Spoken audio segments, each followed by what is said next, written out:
It is the last. So this is a website called the Theban Royal Mummy Project, which you can see here up in the corner.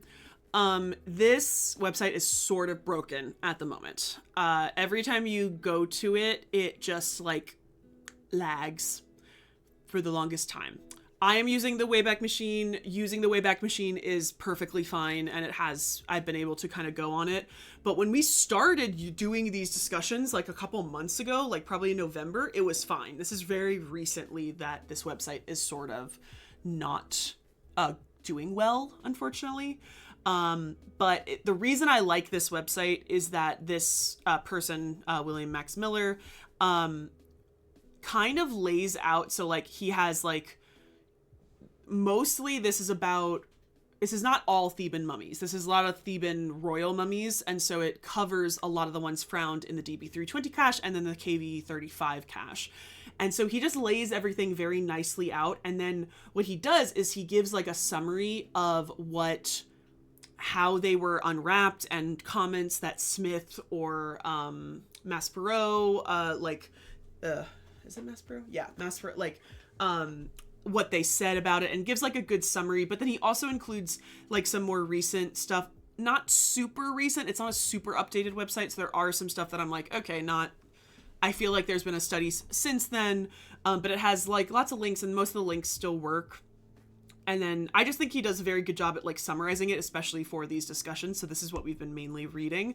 I do have the Royal Cache Wikipedia that I'll give you guys a brief overview for those who don't know what the Royal Cache is, because we've kind of sort of covered every single time. I don't think the Egyptians had any card games. That is a very good question. They had a lot of board games, but I don't know if we have evidence that they had card games, because unfortunately paper is not existent. It's papyrus, and papyrus was really expensive. So I don't think they had card games. That is a very good question. I don't think we have any evidence that they had it, because what would you make the cards out of? And I haven't seen any that has been preserved. They had a lot of board games. For sure. So we have covered, Ostraca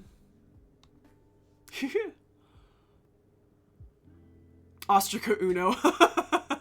Wouldn't that be funny? That would be so good. So here's the thing, Matt. Yes, I think back in the day, Wikipedia was bad. The big thing about Wikipedia is that as long as you are checking the sources of what they are sourcing from, then it's decent. And I have been told from some more recent years that Wikipedia has become a really good source.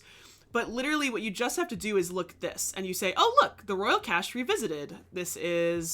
I can click this. This takes me to an article, and I can see this guy, and I can see where it comes from. Hey nerd! Hello Haley, welcome on in. 61 months. Woo, a whopper. So especially when I do these discussion streams, I use Wikipedia just because it is the easiest place that I can put all of the information in one fellow place. But we're also talking through all of these things. The big thing is that you just have to check the source. And if something doesn't have a source, you can try to see what happens. Stars edited this article. So it's like I can look and you can see the first cache, A History of TT320, it's a 2020 article. That's very recent. That's very helpful that something is up there. Yeah, Haley's, you just want that 69. But yeah, it is always best to check the sources. And I understand that like people are like, oh yeah, that like, if you doubt something, if you're not 100% sure something, go and check the source and then see what you can find. That's kind of the big thing, is that like the big thing about doing any sort of research on the internet is always backing up your sources. No, that's a lie. The biggest thing about research in general is about backing up your sources. So as long as you are doing it when you're doing on Wikipedia or on any research website, then I love you, Haley. That's so good. Yeah, for the purposes of our discussion streams, it is the easiest thing just to pull up the Wikipedia. And if something is weird, then we go and look it up.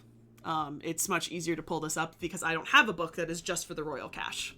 And because a lot of the articles like are online. So we use mainly this website. No, I know. And I'm just, and that is totally fine. I do not think you're being disrespectful at all because, again, I was also told that. It's just one of those things that I have been told more recently than like when I was a kid and like in like high school or college that Wikipedia was bad. Like that it's really just about when you just gotta check your sources. And that's like the common research thing that I think, unfortunately, some people don't do, is that they just check the first thing and that's it. And you're like, oh, wait a second, what? But yeah, you just gotta check the sources. Yeah, and with Wikipedia, the revision history is important because you're right. Somebody can go in and just like change it. God, no, absolutely not. I would not trust AI with a 10-foot pole. Like truly, like it's AI. AI just annoys the shit out of me. You guys might remember a couple. You guys might remember a couple months ago, I was looking up the word for fart in ancient Egyptian, and we were talking about this live on stream, and somebody came in and pasted this big paragraph that said, this is the word for fart, and this is the citation for it. And I was like, where did you get that? Like, I was like, genuinely, like, where did you get that? Like, I don't care what it is. Where did you get that? And the person was like, I don't want to tell you. And I was like, what do you mean you want to, like, tell me where you got that? And he goes, I got it from ChatGPT. And I was like, okay, here's the thing. That word had this little parentheses next to it that had a citation number for the what's it called? The German word for dictionary. The German Ancient Egyptian Dictionary book. And it had the citation correct, the correct order that it is supposed to be. And I got really excited. I was like, oh, well, that's great. Because the thing is, you can't search any of these dictionaries because they are handwritten and in German. So you can't like control find anything in these. So when I got that citation, I was like, great. This is the first step for me to like actually figure it out. And then I can go and I can translate that section. And we looked, it's done by like what was it? I think it's like by letter and then page number and then number of word on the page or something. And we literally looked and that was not the word that was on that page. And I essentially determined that AI knew that it was looking for a citation that looked like that and gave a random number. And that was like, oh, okay. And that was like sort of the clincher to me that like AI will just feed you anything because it needs to feed you something. I ended up finding the word and it was in that book, but it was not the citation that person or that ChatGPT had made. Yeah, the source list is always great.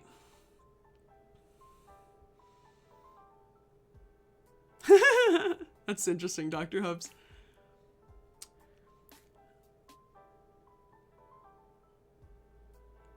Yeah, I'm gonna be so honest with you guys.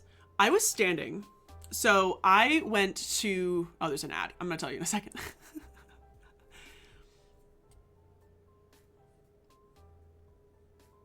That's so interesting, Dr. Hubs. Like a person that you actually knew that you're like, no, not them. Not them. Oh, cute fox.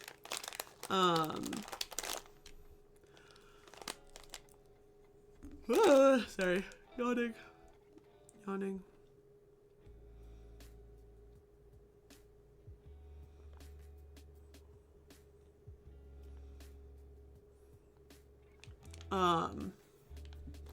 That's very weird, Matt. I don't know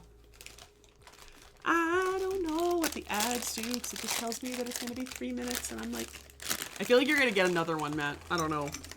That's the feeling in my gut, that you're going to get one when I don't know that you're getting one, because it doesn't tell me that you're going to get one. That's the feeling I have. Corn nuts. I also have chocolate covered almonds. I don't know. I feel like that happens to me sometimes where I'm like, it says I get an ad for a really quick time and I'm like, oh, cool. Wow, that was really quick. And then I get one like 2 minutes later. I'm like, what? I just got an ad. I don't understand how Twitch does ads, genuinely.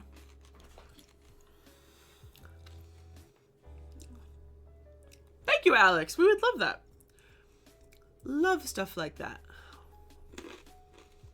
Oh, you didn't. Oh, no, you're a subscriber. You don't get ads. Because you subscribe, you don't get ads. So you can hear me the entire time, but it still says that I'm in an ad break for 1.5 minutes. But yeah, that's one of your perks as a subscriber is you don't have to watch ads and you can just hear me talk to random nothingness. Because I don't like actually talking about what we are actually talking about so that people who don't subscribe can hear me. Anywhere on Twitch, that's always nice.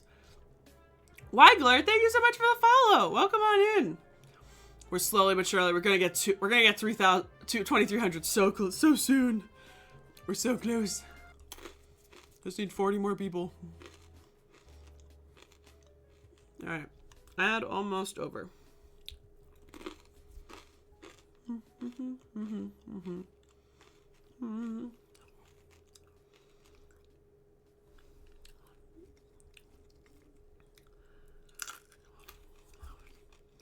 I'm sure her barber brush included that she was in a... Whoa! Wow. You're welcome. I try my best. Sometimes I completely forget, and so someone's just got to yell at me.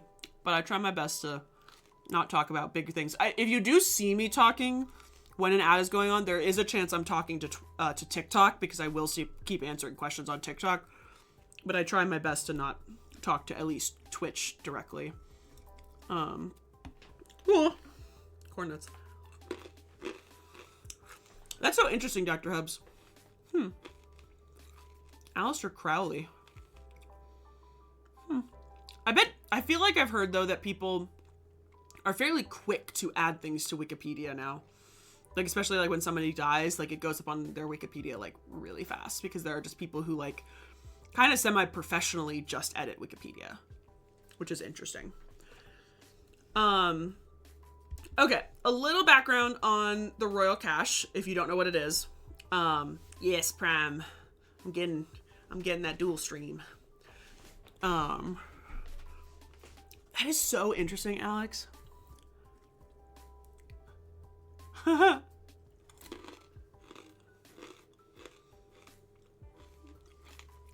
always wondered that. That makes a lot of sense. That they're mainly for the Americans. All right. So if you don't know what DB320 is, DB320 or Deir al-Bahri 20 or TT320, Theban Tomb 320 is a royal cache tomb. You can see how it looks. It's this big long tomb. This is the entrance of it. And it's located kind of up here above Deir al-Bahri, which is Hatshepsut's mortuary temple, Tutmosis III's mortuary temple, and Mentuhotep II's sun temple / mortuary temple. This is what we call a cache tomb. So this was originally made for one person, but at a later point, they used it as a holding place and then final burial place for a whole load of mummies that are reburied in that space.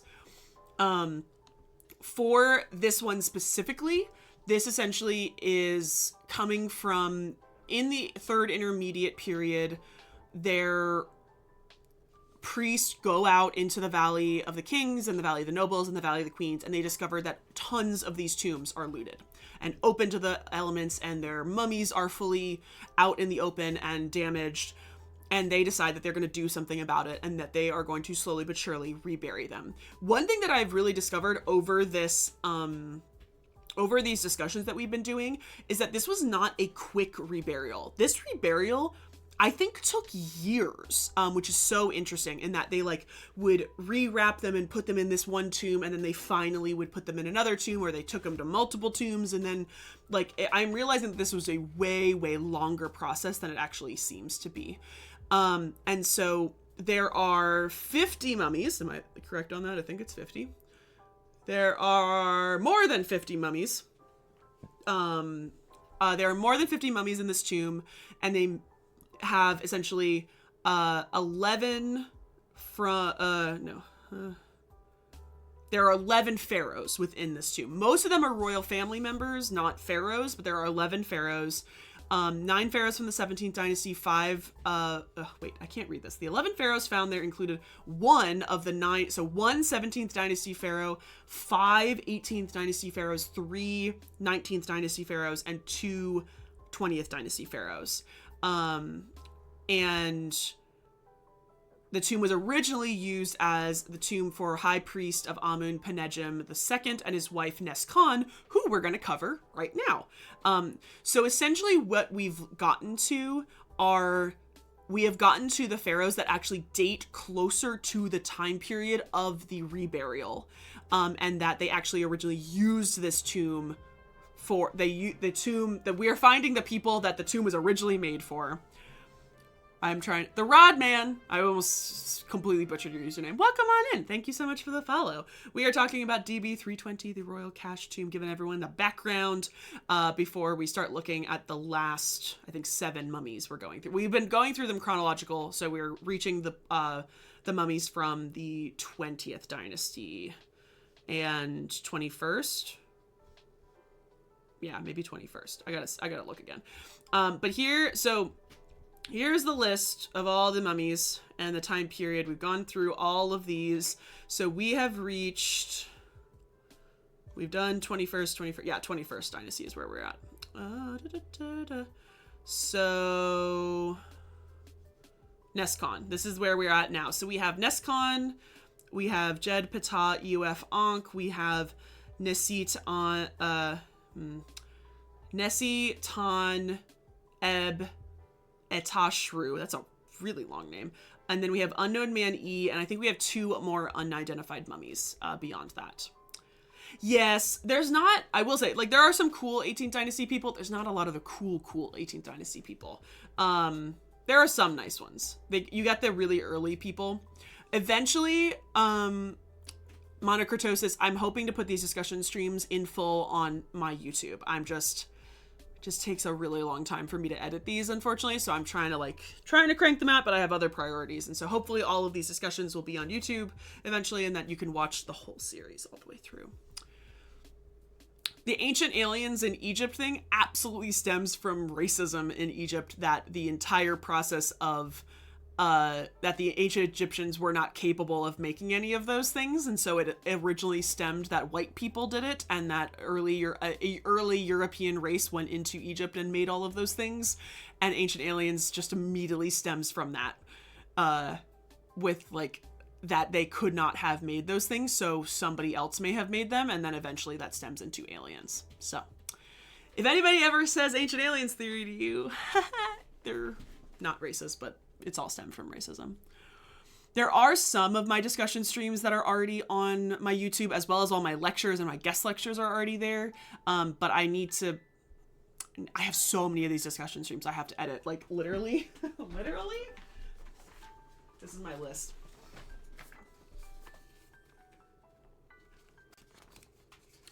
This is my list of the things I have to do. Stories of Ancient Egypt, Part 1. Part 1 through 3, Amarna period, part 1 through 6, maybe. I did a dog discussion. I did a mummifications discussion. I did Tombs of Yuya and Tuya. I did Tomb Tours, part 1 through 6. I've done Queen Ahotep in the 17th dynasty. I did Medicine in Ancient Egypt twice. We explored the Petrie Museum's collections. We did the Fayum mummy masks. We have, I think we're on part 6 of this discussion strip. Ah, it's not on a post-it. You're so funny. And then I have done Translating the Shipwrecked Sailor. I think there's 5 parts of that. I think I've already posted 3. Those are the only 3 on this list that I have posted. This is the list of all the discussion streams that need to be posted. And I printed it. It's been sitting on my printer because this was one of my goals for February, to try to get all of these up. Did not happen. Did not happen. Everyone critiques me because all my post-its are, there's no post-its here, genuinely. There's only the post-it with my hex codes for my colors, and then the post-it that tells me where to start today. Those are the only 2 post-its that are on my desk, minus that one that has the password that I don't know what it goes to. Thank you. And all of my TikToks get posted on my YouTube as well, but YouTube obviously has all my like longer content as along with that. Oh yes, Star. I think we've talked about this before, that it was for Amos Nefertari. I remember that. I remember talking about this.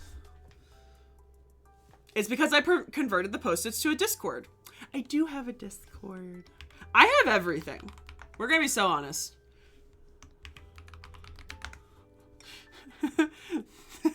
I have like everything. I technically am on every single platform, but I only really post on TikTok, Twitch, and then I sub post onto YouTube, Instagram, and Facebook. But then I also have a Patreon where I do an exclusive podcast for people twice a month. I technically have a Twitter. I technically have a Threads. I technically have a X and a Blue Sky. Mostly just because I claimed my username. I don't post on those, but I technically do have it. Does that still work? Yeah, that is still work. I was like, is that the correct link? It is still the correct link. I've realized I should probably check these things. You should see my card. That's the other thing that's like really long. It's got all the links. It's got all the links. I've been a guest on a couple podcasts. I'm going to be a guest on another podcast. I have to find a new link for that. I have museum meetups. I'm doing an Egypt trip in 2027. Oh yeah. I just went and like MelissainDeNile and everything. Nobody can claim my username. All right. That's not what I wanted to show you guys. So, yeah, we've reached the 21st dynasty. We only have a few left to go. The last thing I'll let you guys know, for those who have missed our other discussions about this, is that the tomb sort of has two rediscovery dates, essentially. It is kind of colloquially known that a family discovered, like a local Egyptian family called the Abd er-Rasul family, discovered it. The joke is that essentially their donkey fell in the hole. And the unfortunate thing that we know is that they did continuously loot this tomb over the possibility of 10 years. And they took small objects out and started to sell them onto the black market. And it took the Egyptologists and the Egyptian Egyptologists, like the people who were working within sort of the antiquities department, quite a few years to figure out where all these objects were coming from. So there is like a lot of, you're awful. My therapist has told me not to accept any new projects. Did I accept a new project with Mallory? Yes, I did.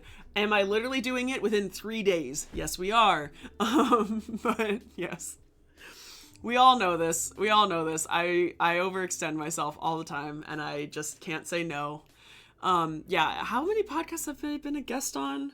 I'm a perpetual guest on Another Shirt Ruined podcast. I've been a guest on each season for that one, almost every single episode. And then I've done 2 other podcast interviews, and I think I have a third one. I have a third one coming out soon. Or no, not coming out soon. Coming out in June, I think. Oh yeah.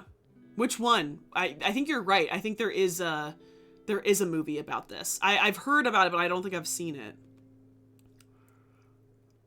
Yes, meme, it did. Mummification does change over time. Not super prominently. But by the time of like kind of the late New Kingdom into Third Intermediate, oh yeah, Night of the Counting Years. Yeah, exactly. That's exactly what it is. That is all based on this tomb.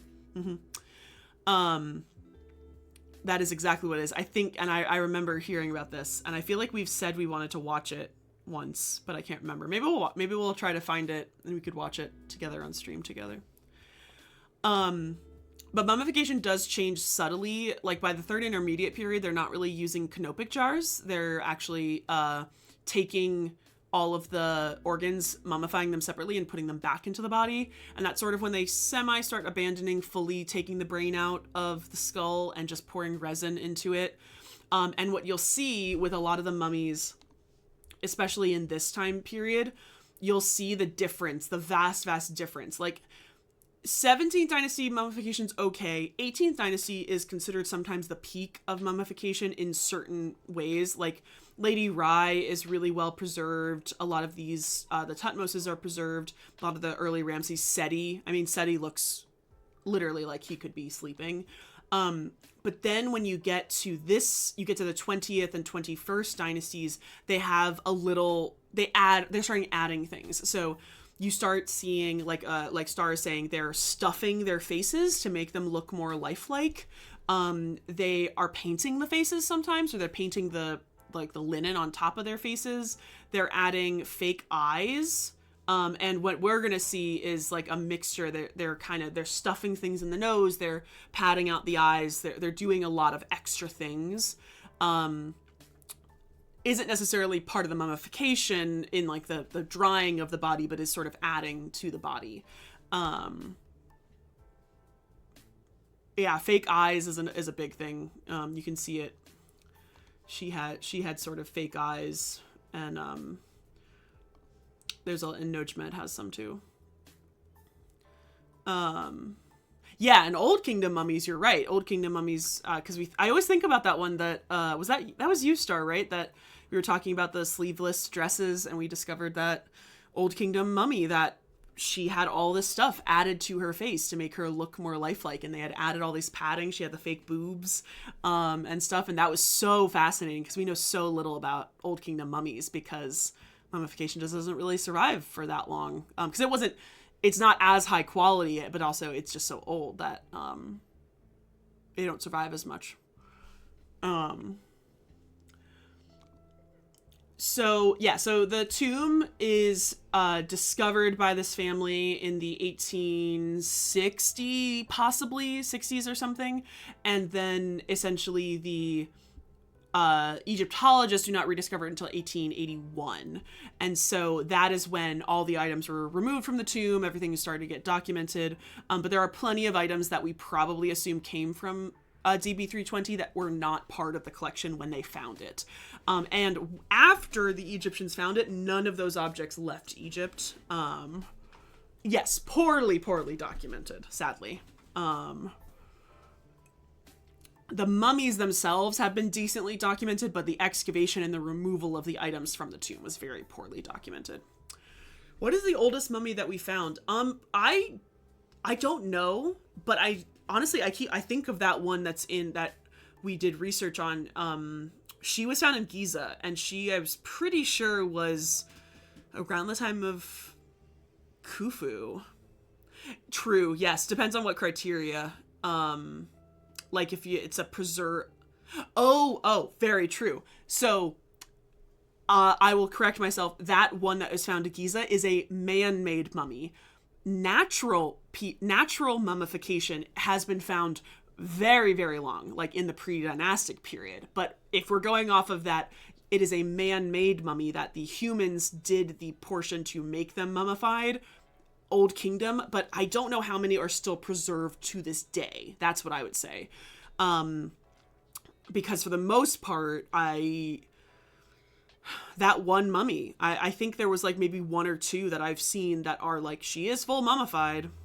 4th dynasty, that would make sense to me. Yeah. About 4th dynasty for probably a man-made mummy.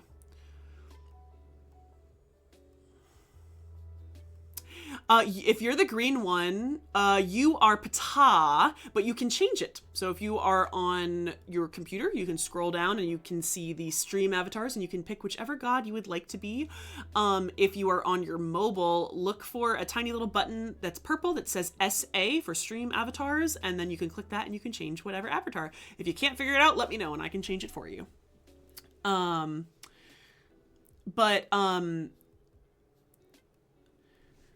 Mummies, the whole purpose of mummification was so that your body was preserved enough that essentially you could wake up like a zombie and walk into the afterlife. Because the ancient Egyptians, and yes, so that your soul can recognize your body, because the ancient Egyptian soul is like 9 different pieces, and one portion of that is your physical body. I mean, Machine Rex. And so the ancient Egyptians needed your body to be preserved so that you could go to the afterlife and that you could do all of the things that you needed to do in your normal life, because the afterlife was exactly like real life, just in a land with the gods. And so you needed your body to be preserved. You needed to be able to eat. You needed to be able to sleep. You needed to be able to fart. Like, you needed to be able to do all of those things. So your body had to be perfectly preserved.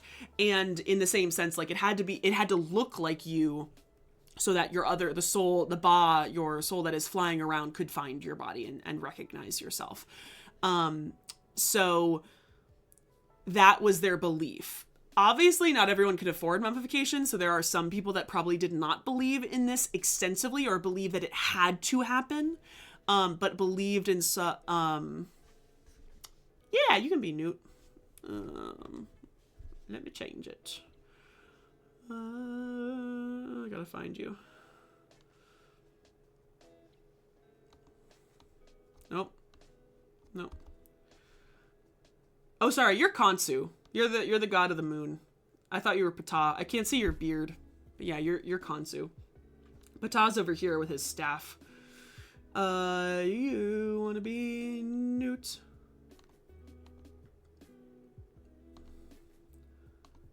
Now you're Newt. Yeah, sometimes it takes a second. Mm-hmm. Okay. I love museums. Museums are places of education and allow people to travel to places that they would never be able to travel to before, which is why I believe museums should all be free.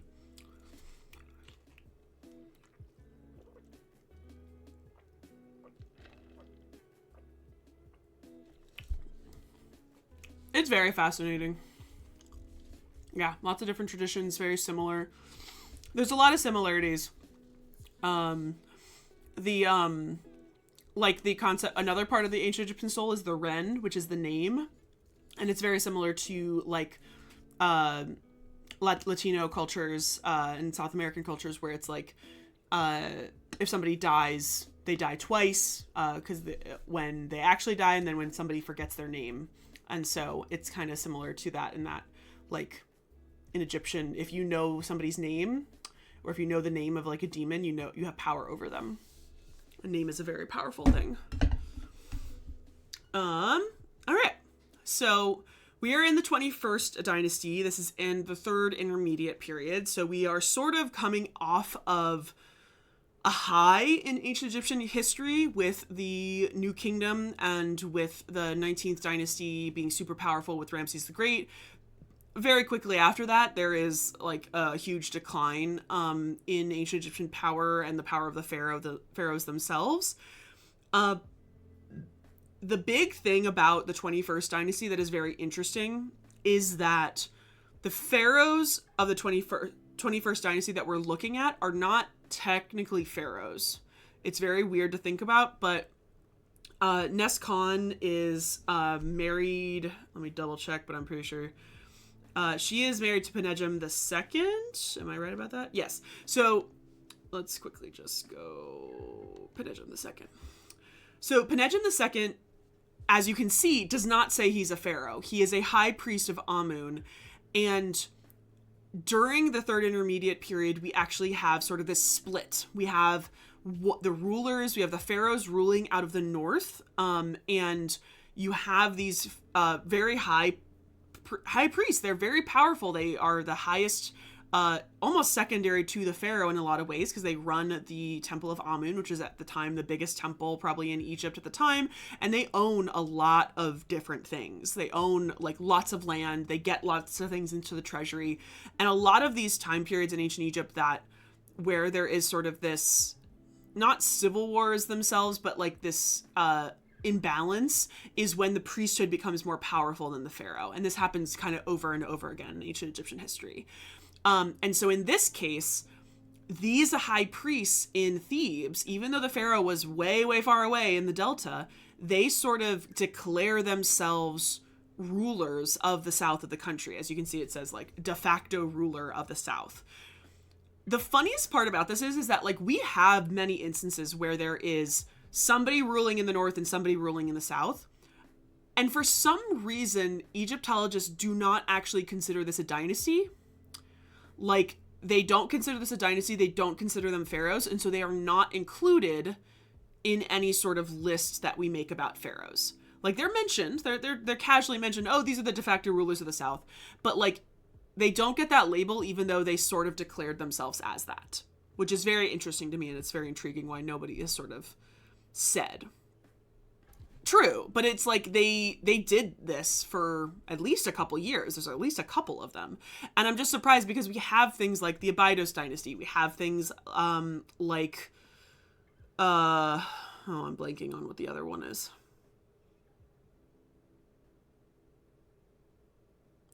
Blanking. It's one of the other intermediate periods where we have different pharaohs ruling out of different areas, and it's just like these guys are just not considered, and I don't know why. You mean like identities of people of like a mummy themselves, or like that there's multiple people of the same name? Is that what you mean, Matt?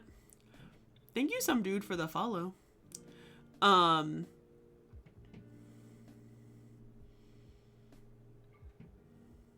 a place in Indonesia where they mummify a body. Yeah, there's a lot of places like that where it's a way of respecting their ancestors, and they pull out the mummies and they clean them and dress them and stuff. Oh, identities of a specific mummy. Yeah, there are definitely mummies that don't have that identity, and mostly it's because they're unlabeled. Mostly because they were found in a coffin that doesn't belong to them, or they were not found in a coffin, and that they were found in a tomb without any identification and stuff like that. So there's like there are just times where, yeah, you don't know who they are. Technically the skeleton that was discovered that a good amount of people agree is Akhenaten, there's no indication that it's him. Like, I mean, there is some, but there's not like a big label saying that this is him, because his coffin was defaced. He's in a tomb that's kind of empty, that doesn't have any decoration. And like, there's just like, again, you have to kind of gather all of this evidence together to kind of make a conclusion, which is what we do in archaeology as a scientific method in a way. But yeah, we're going to go over some unidentified mummies at the very end after we get through the identified ones, and we'll talk about some of why we can't figure out exactly who they are. Yeah. 9th and 10th, and then the 11th, the 13th, the 16th, the 17th, the 14th, like all of those. They're just like, ugh, so confusing. So she was the wife of one of these de facto rulers, Penejim II, and this is supposedly supposed to be her actual tomb. So Port Neskons and Penejim II sort of have their tomb share. They have to share. They have a tomb share. They have to share their tomb with a bunch of people that all are much older than them, much dated to a much earlier time. So the details of Neskon's mummy of Neskons was partially unwrapped by Gaston Maspero on June 27th, 1886. G.F. Smith completed the unwrapping in 1906. He discovered that flowers of an unidentified family have been wrapped around her big toes. What? Okay. That's interesting. That's a new one. I didn't think... That's a new one for me. I've never heard of flowers being found around her big toes. Another flower on a long stem had been placed on her left foot, and another encircled her left ankle. That's so interesting. Although Smith could not determine her age at death, he notes the Neskon had no gray hairs and must have been relatively young when she died. Based on the swollen appearance of her stomach and her enlarged breast, Smith concluded that Neskon had died while pregnant, or perhaps during labor she may have succumbed to a postpartum infection soon after giving birth. I feel like he does that when any of mummy is considered fat. So, I don't know if that's true. We'd have to see if they've done a CT scan of her body. Smith described the mummy of Neskon as a typical example of the embalming technique used in the 21st and early 22nd dynasties, and documented various incisions through which packing material, I can't read, mostly consisting of sand and sawdust, had been inserted under the skin of her neck, shoulders, arms, feet, legs, and feet. No attempt had been made to pack the skin of her hands.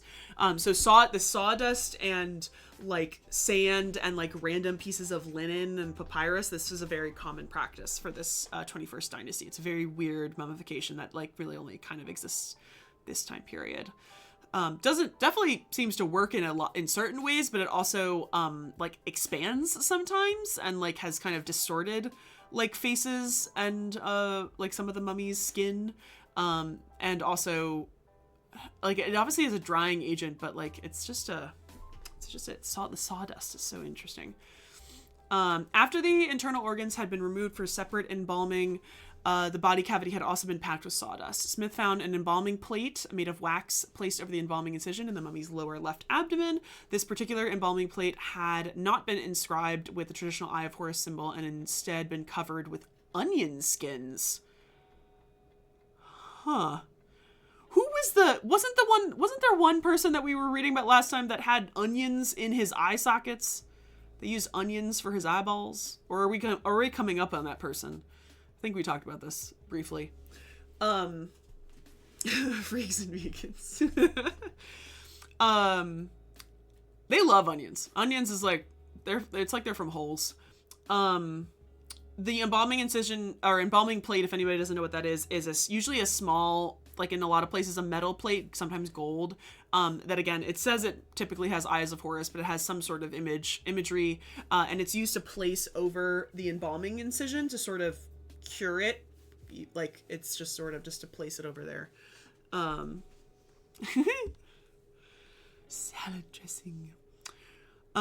Smith described the face of Nescon as being narrow, elliptically shaped, and graceful. However, he observed that a more complete view of her facial features had been obscured by thick layers of encrusted resin. He notes that she had been given artificial eyes made of stone, but commented that these had badly disintegrated. A curious remark to make about stone objects. Agamemnon onion. I love that. That's a great one. That's a great one, Wartrons. Perhaps the artificial eyes had been inlaid and some of the inlays had become detached. Both ears had been pierced, and Smith observes that the earlobes had been noticeably stretched and lengthened, indicating that Nescon had frequently worn very heavy earrings. I'll have to see if we can see a picture of her ears. Nescot's mummy had been covered with an Osiris-type shroud, which the Abd el-Rasuls had probably cut through when they stole her heart scarab, which is now part of the British Museum's collection. So obviously, like, because a heart scarab is frequently inscribed with somebody's name, that tells us, because it's in the British Museum, that more than likely it was stolen recently rather than being stolen when she was possibly looted in, like, her, which, granted, I guess here's the thing. We've now reached the point where we are looking at the mummies that date to around the same time as when the cache is being made. So here's the question. Have we now reached the point where these mummies were not looted in antiquity, but only would have been possibly looted in modern times? Question we have to think about. Because we'll see how much like coffin, if she has like the proper coffin, or because if we've reached a point where they don't have any dockets, which is what we're using, essentially the word we're using for labels, like little linen dockets. If they don't have any labels, the labels were really only given to the items that were removed from other tombs to then be reburied into this tomb. So if this one doesn't have linen dockets, then more often than not, oh, but it's stripped of gold. Okay, so we're reading through this, but I'm kind of putting two and two things together where I'm trying to be like, okay, what was this mummy looted in antiquity? That's what we're kind of coming to. So let's keep reading. But yeah, we at least know that this piece is now in the British Museum, her heart scarab, so that probably was taken by the Abd or Rasuls.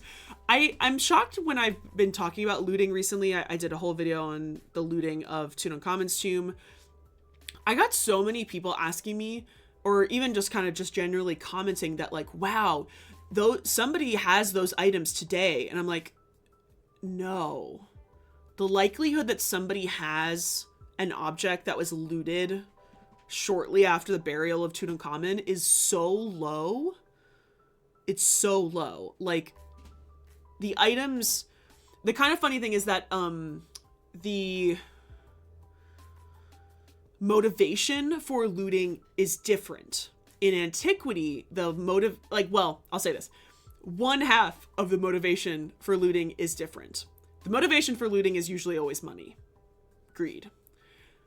The motivation of looting in antiquity is taking whatever you took, melting it down for money. The motivation of more modern looting is taking something and then selling it to somebody else for money. More often than not, modern looters are not taking things to be then put into their house. Granted, yes, there are, as somebody loves to say, that, like, obviously they, like, say archaeologists are looters, which is not true, but early explorers did take those objects and immediately put them into museums, but more often than not, they were either getting paid to go and collect items, or they were finding the items and then immediately selling them. It's all about money.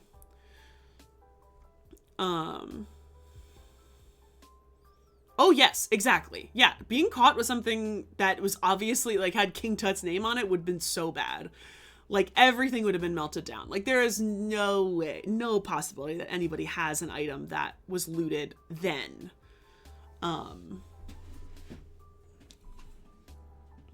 Yeah. Archaeologists aren't looters because we're writing it down and we're frequently not getting paid to do anything. We're not getting paid well. We're more often than not just getting paid in housing.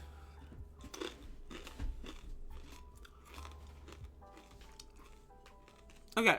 No other objects of value appear on her mummy, but numerous grave goods associated with her burial were found in DB320. These objects consisted of copper vases, a basket of glass and faience vessels, a Shopti box, an Osiris figure, a papyrus, and 4 canopic containers with lids depicting the 4 sons of Horus. Also apparently in the British Museum. Oh yeah, these ones. These are nice ones. They're nicely painted. A particular intriguing object found accompanying these burial goods was a wooden board inscribed with a kind of oracular decree or magical spell in which the god Amun promises to prevent Neskhans from harming her still living husband, Penejim II, and their children. What? I have never... What? This, of course, prompts question regarding why would it be feared that the spirit of Neskhans might wish to direct malignant influences from the afterlife toward her royal husband and offspring. Aidan Dawson surmises that something must have been, quote, amiss between them at the time of her death.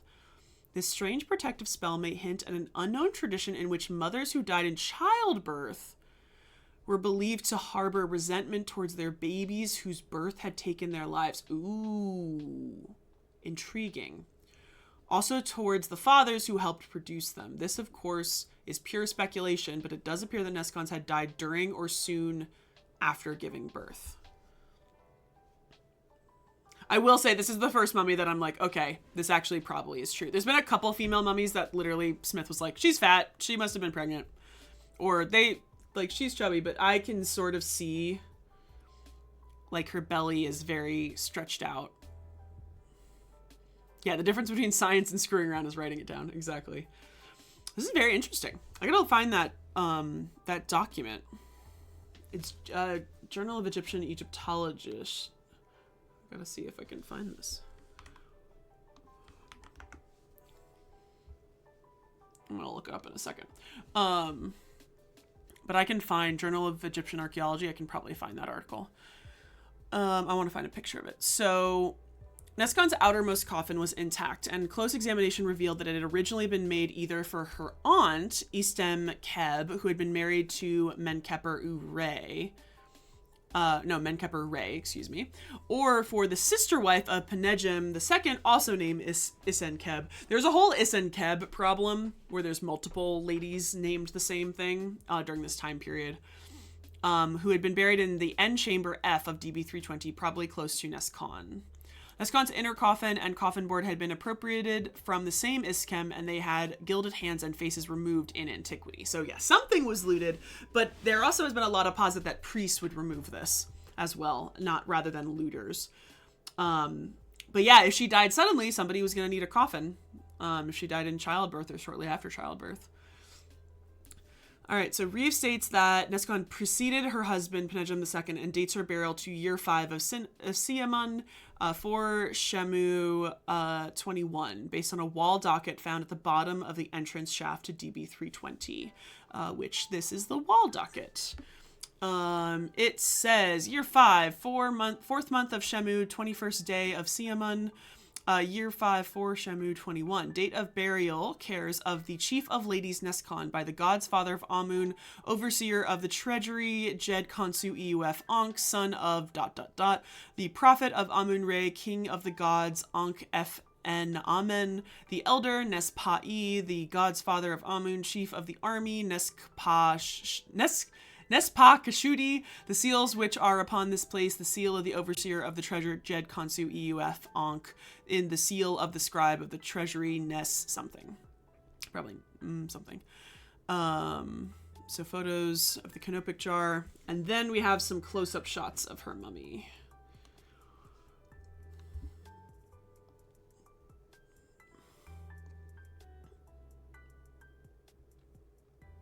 So I will say, out of all these female mummies, she's like the only one who seems to like actually have boobs. A lot of them like, also, I don't know where their nipples go. This is like genuinely a question that like every female mummy, I've never been able to find their nipples. Like, I don't understand what happened. But yeah. So here's her incision. Maybe even go high. It might go all the way up here, but this is where you typically get your incision.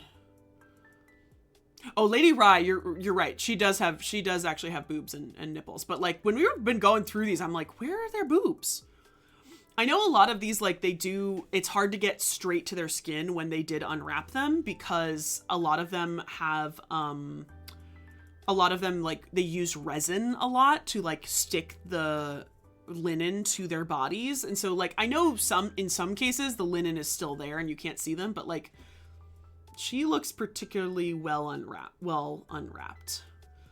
I'm wondering what's going on with her hair. I think we got another close-up shot.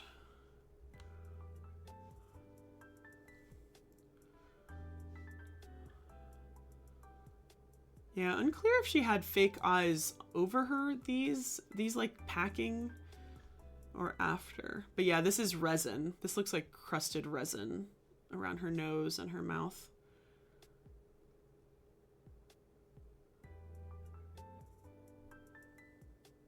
You see this? I don't know if this is linen. That can't be her skin. And this. The like imprints in her skin are fascinating.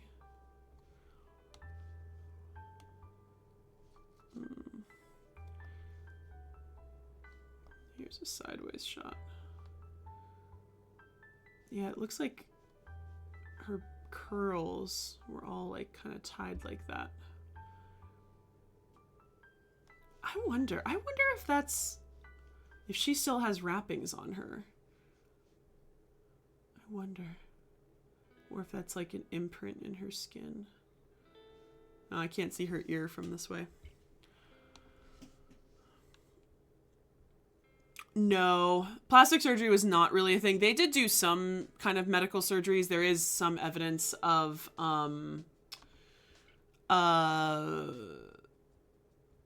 tentative brain surgery, like drilling into a skull, but like plastic surgery or reconstruction surgery was never really a thing in ancient Egypt. They did get their ears pierced. That's I would say probably the basis. And there were tattoos. Those are, I would say, the only two things that are sort of close to that, but not really. This is a Journal of Egyptian Archaeology. I wonder.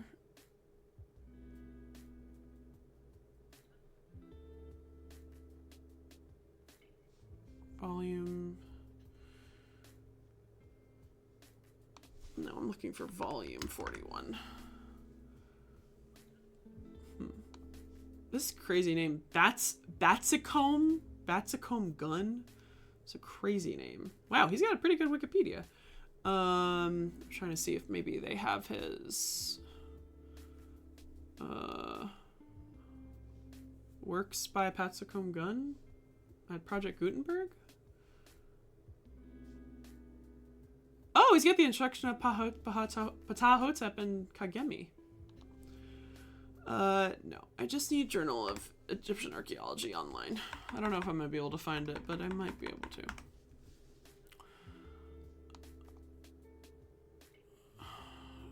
I was looking at another, maybe it's this.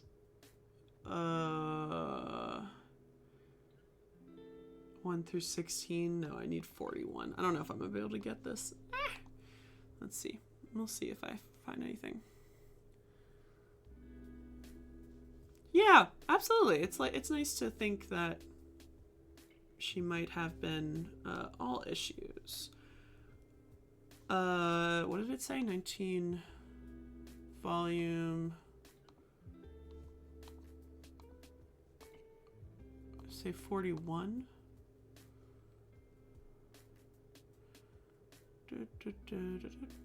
Restricted access. You guys are assholes. Was this the...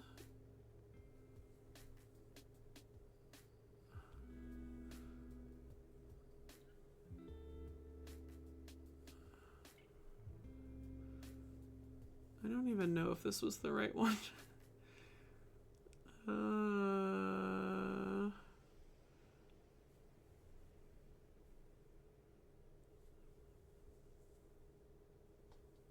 That's not what I was looking for.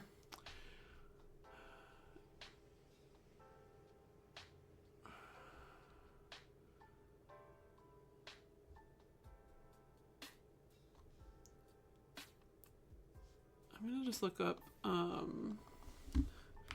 Nescon's wooden board.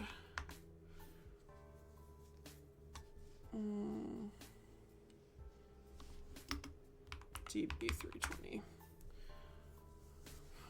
My freaking ads are genuinely awful.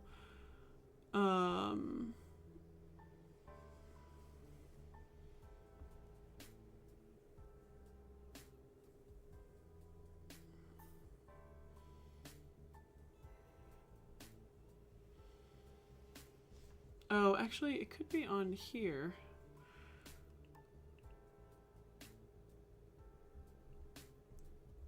This is what we were going to look at later, but let me briefly just see if it's here.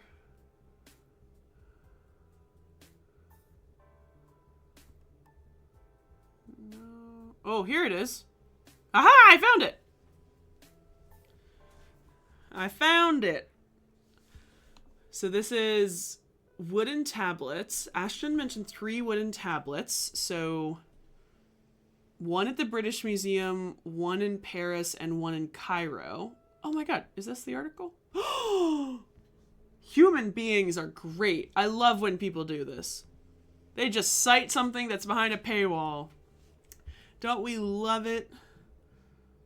Oh shit, this is the whole volume. What page is it? Oh, that's the board. Whoa. Okay, wait. I gotta look at the hieratic board of Nesconsu is plate XX. So, what was the dude's name? He had a weird name. Faulkner, Habichi, Griffiths, Gardner. Oh my god, he was just here. Dude. Oh, I just read an article by this dude. God, these are some big ass names. Habichi, Caminos, Simpson, Faulkner. He's the one who wrote our dictionary that we talk about. Okay, I have no idea what article it's on, but it's mentioned in the... This is the picture. Sorry,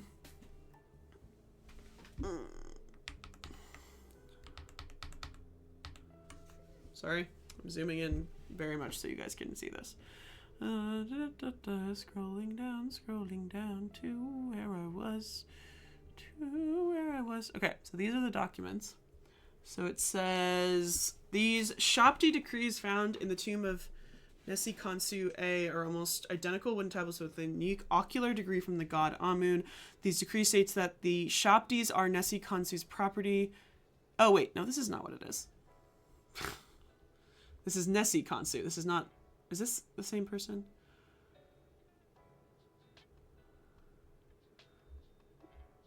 No, I don't think this is the right thing. Okay, damn it. Keep going. Keep going. It's Nessie Khonsu, not Ness Khons. Let's see if it's on here.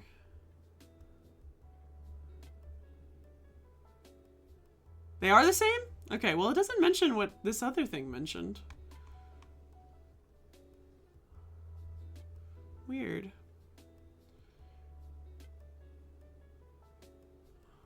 It mentions it's a Shabti plate, but I guess it doesn't mention that it's a oracular decree of... Okay, maybe that's not what that is. I think it has to be, but it doesn't... I'm surprised it doesn't mention the whole thing that... Oh, here we... Oh, Jean-Francois. That's not his name. Oh, this is the young guy.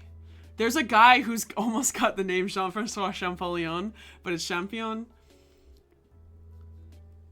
Except is this going to be in French? Of course it's going to be in French.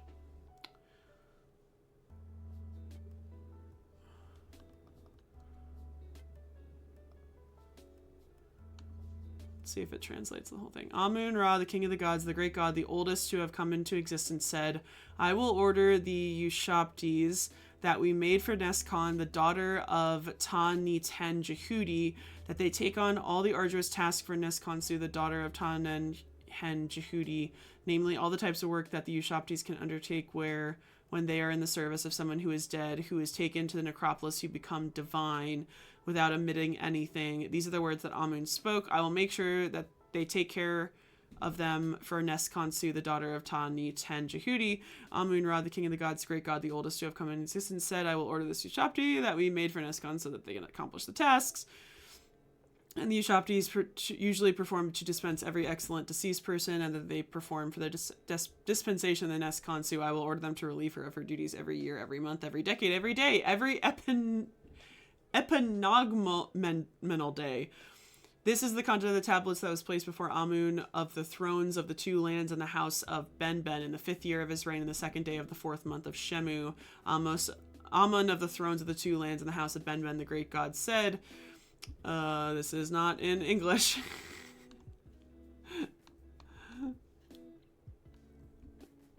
And the 2 copies of the tablet which attest to it, as for everything that has been given the potters to pay the Ushaptis that were made for Neskonsu, the daughter of Ta-Ni-Ten Jehudi, namely copper ingots, pieces of cloth, rations of bread, baked cakes, and fish. In summary, everything that was given to them to pay them, and also will be given need to pay them. I suspect the scribe made some mistakes in this line, which I propose to correct. What? That's so pretentious. The potters were provided with a price to pay for them. As for everything that was given to pay the Ushaptis, to allow them to replace someone at work, saying, I will do everything he needs to do. Yeah, that's definitely not how this describes it as. GE41? EFF? I don't know what EFF means. I'm gonna look into this later, because I'm a little confused. Cairo 46891.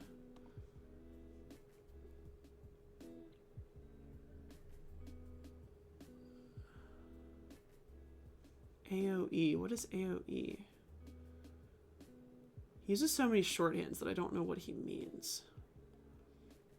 But it's Aidan Dotson's book. AOE. Alright. I've been sidetracked for too long. Alright. We will keep going, but I'm going to look that... Oh, yes. Source abbreviation key. Will you tell me what AOE is? I'm not going to look it up later. Afterglow of Empire. Okay. I don't know. I don't have that book, so. I will look into that because I'm really curious about that tablet thingy. I'm going to try to find information on that. Okay, next one. Isem Keb D, because they are labeled by letters, because there are so many that are labeled with different numbers or letters. So this also dates to the reign of Penejum II, and she is an unwrapped mummy. Most of the mummies from this tomb were unwrapped, but some were left wrapped. And so she was unwrapped. She was left wrapped up. She's got a beautiful coffin too. Because of its remarkable state of preservation, the mummy of Isem Keb D has never been unwrapped. Maspero erroneously reported the mummy had been plundered in antiquity, an error repeated by De Wachter, probably due to the existence of a heart scarab mistakenly attributed to her, which was illustrated in the 18th century in the De Origine et Usu Obeliskorum of G. Zoega.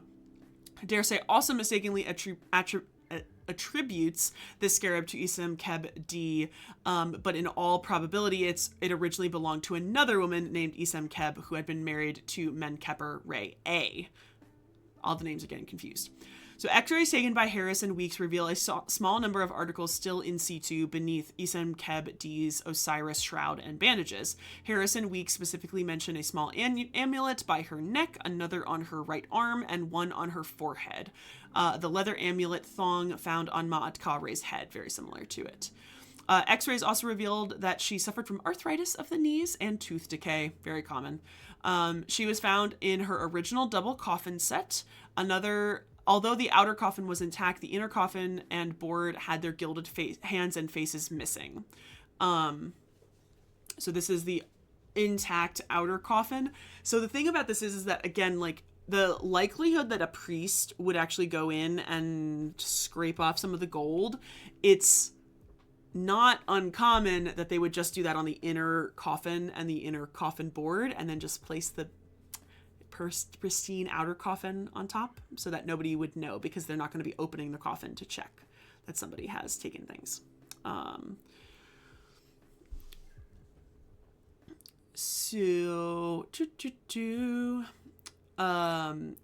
Keb D was found with a number of grave goods, a leather shrine? Interesting. A stand with 4 copper vessels, provisions of various source, broken Shabti boxes, an Osiris figure, a papyrus, and canopic jars. It's like a tent. Oh wait, this is the tent. Is this the tent that's at the National Museum of Egyptian Civilization? Is this all? This is Isem Keb, isn't it? Okay, wait, yeah. I know this. Yeah, we'll look at pictures of this. This is awesome. I forgot that is Isem Keb's possible funerary tent, possible just hangout tent. I forgot about this one. Yeah, this is the one that's at the National Museum of Egyptian Civilization. I'll pull up a picture of it in a second because I thought it was so freaking cool. So due to the numerous grave goods found with Isem Keb D and the intact condition of her mummy, it is highly likely that DB320 was her original place of burial. Salima, Ikram, and Aidan Dawson theorized that her inner coffin and coffin bird were probably subjected to pilfering by members of Penejum II's burial party, who took advantage of the high priest's burial to steal some funerary items from one of his wives. If this is the case, then we know the date at which the pilfering occurred, year 10, 4th month of Parrot, 20th day, and then the date of Penejum II's funeral, which is the date of Penejum II's funeral as recorded on the wall docket in the bottom of the DB320 shaft entrance. We also know the names of the people who took credit for the burial, which are the names that I've been shouting out in the wall dockets. So Jed Kansu Iuefonk, a treasurer, probably associated with Karnak Temple, Nespa Kashuti, a military scribe and necropolis inspector, Petty Amun, son of Anken F. Kansu, who is chief of secrets. There's an ad. I'm gonna chug some water.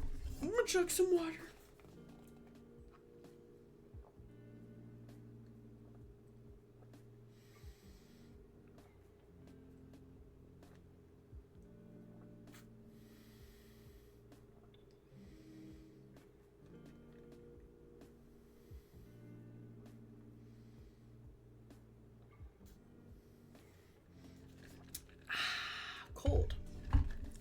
Very cold. Gotta eat some corn nuts now to dry my mouth out.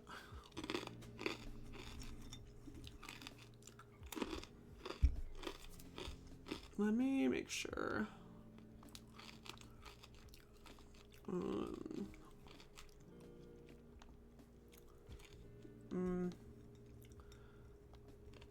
don't know if Nescon, or I don't know if SM Keb is in this collection.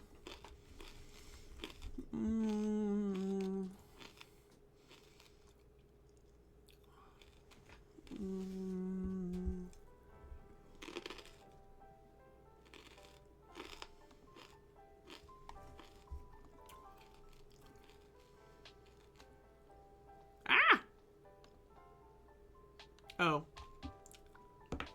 Shit.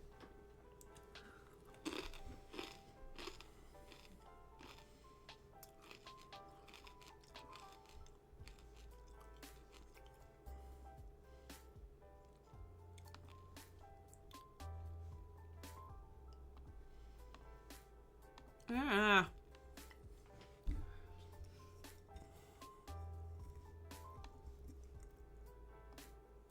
Problem is the plates are all just on top of one another.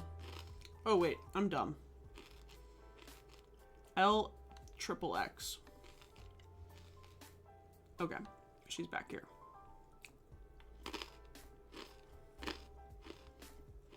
There she is.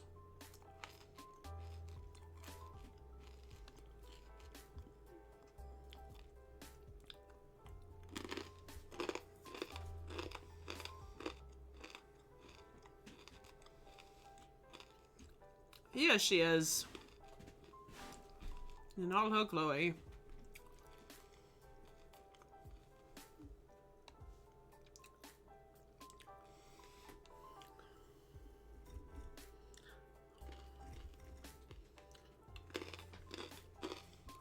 Alright. So, where was I? I think I was at the Chief of Secrets. Petty Amun, son of Ankh F. N. Khonsu, who bore the intriguing title of Chief of Secrets.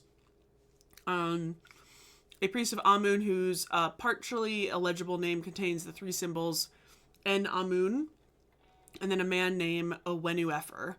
These men were also given the title of God's Father of Amun and were evidently very important people.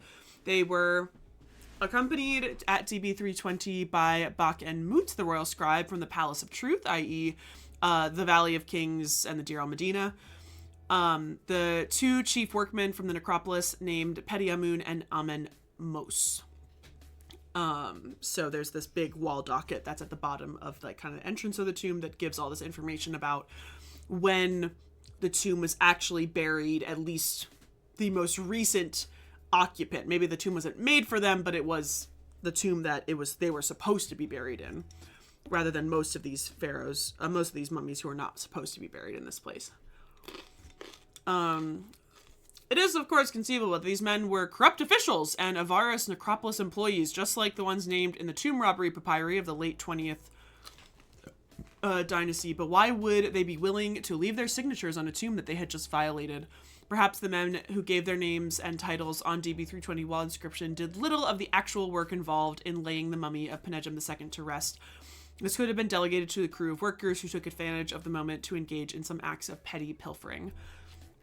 It's also possible that Isam Keb D's burial had not yet occurred at the time of Penejam II's interment. Edward Loring argues that she outlived her husband and dates her death to a time no earlier than year 13 of Siamun or even Susenes I. If Loring is correct, then Isam Keb D's coffin may have been desecrated by members of her own burial party after the interment of Penejam II. Here's a brief look again at her very nice and still pristine burial.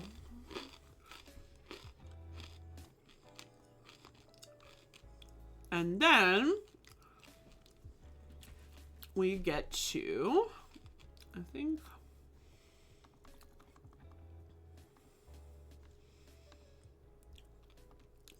this is the next one.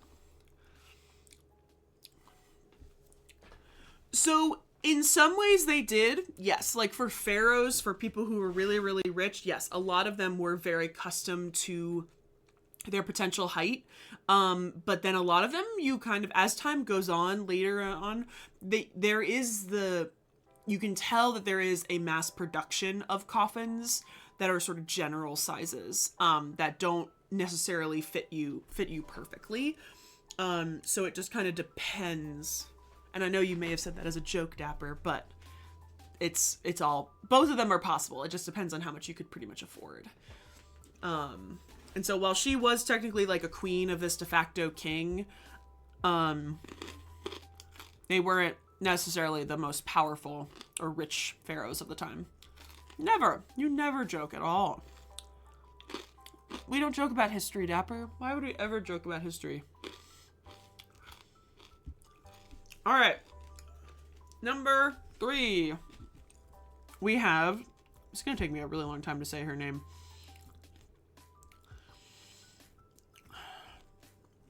Nes-Aneb Tishru. Nes-Aneb Tishru. It's a very unique name. I've never really heard a name that's similar to this. So Nes-Aneb Tishru. Nes-Aneb Tishru is the daughter of Penejim II and Nes-Khan. So the woman we looked at first. It's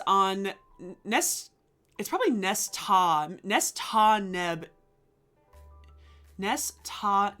Tishru. Nes-Ta-Neb Tishru. Is often said to have been the wife of the fourth prophet of Amun, Ned Jedpatah Euf Ankh. So, the details of the mummy of Nes-Ta-Neb Tishru was unwrapped by Gaston Maspero on June 30th, 1886. He refers to her mummy as one of the finest specimens of the embalmer's art of the 21st dynasty and noted that the earlier mistake of the overpacking and the distending of the face had not occurred here. He describes that Nes-Ta-Neb Tishru as a haughty, bourbon-like lady. God, I fucking hate Smith sometimes. Smith just has the genuinely worst... He keeps using, like, the worst adjectives to describe women. And with anybody, pretty much. And states that the sawdust or powdered wood used to stuff her body cavity still emits a strong, pungent, aromatic odor. Like the other aristocratic ladies of her period, her body was colored yellow with ochre, in imitation of the yellow coloration given to elite women in wall paintings. Reeves states that no valuable objects were found among her mummy wrappings, but notes that an impression of the embalming plate can be discerned, apparently in the hardened resins used by the embalmers. Smith also noted this impression and concluded that the embalming plate had originally been covering this embalming incision. Reeve concludes that this object, probably made of gold, could only have been stolen by those responsible for originally wrapping the mummy, because the indentation which it made were beneath the wrappings that Maspero removed in 1886. There was also a linen docket written in hieratic on Nes-Ta-Neb Tishru's shroud, which indicated that it had been woven for her by her alleged stepmother, Isenkeb, possibly Isenkeb D, who we just talked about. Very interesting. Isn't that interesting? Huh.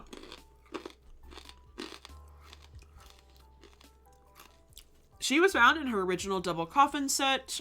Both inner and outer coffin and coffin boards were intact, but the outer coffin had been covered with a black tar-like substance that dried into a hard coating, which obscures most of the decorative motifs and inscriptions. Although undoubtedly placed on the coffin in antiquity, this black coating may have sustained modern damage, which has given the coffin its current battered appearance. There's a separate thing. Oh, I just spilled corn nuts everywhere.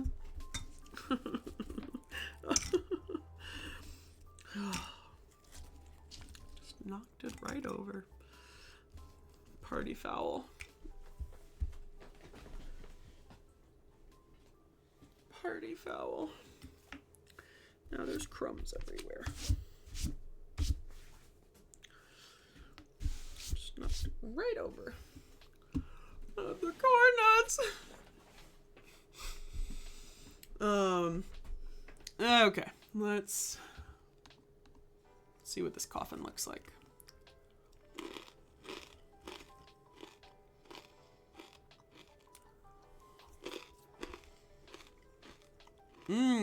Okay. You can see there's a lot of damage here. And down here. That's a lot of dark resin. She's got a beautiful face, though.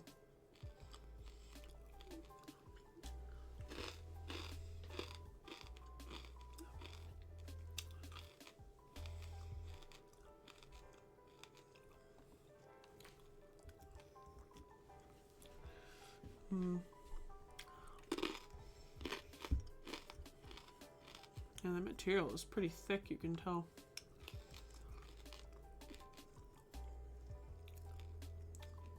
Oh, here she is. Yeah, it's chipped off here. But otherwise it looks pretty good. And then this looks like the inner coffin. That's a black and white photo.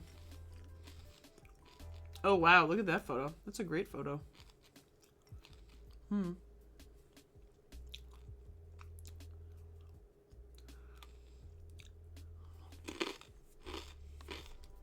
Interesting.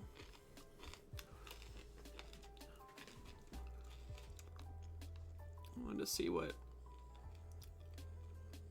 Oh, there's a picture of her with her wrappings.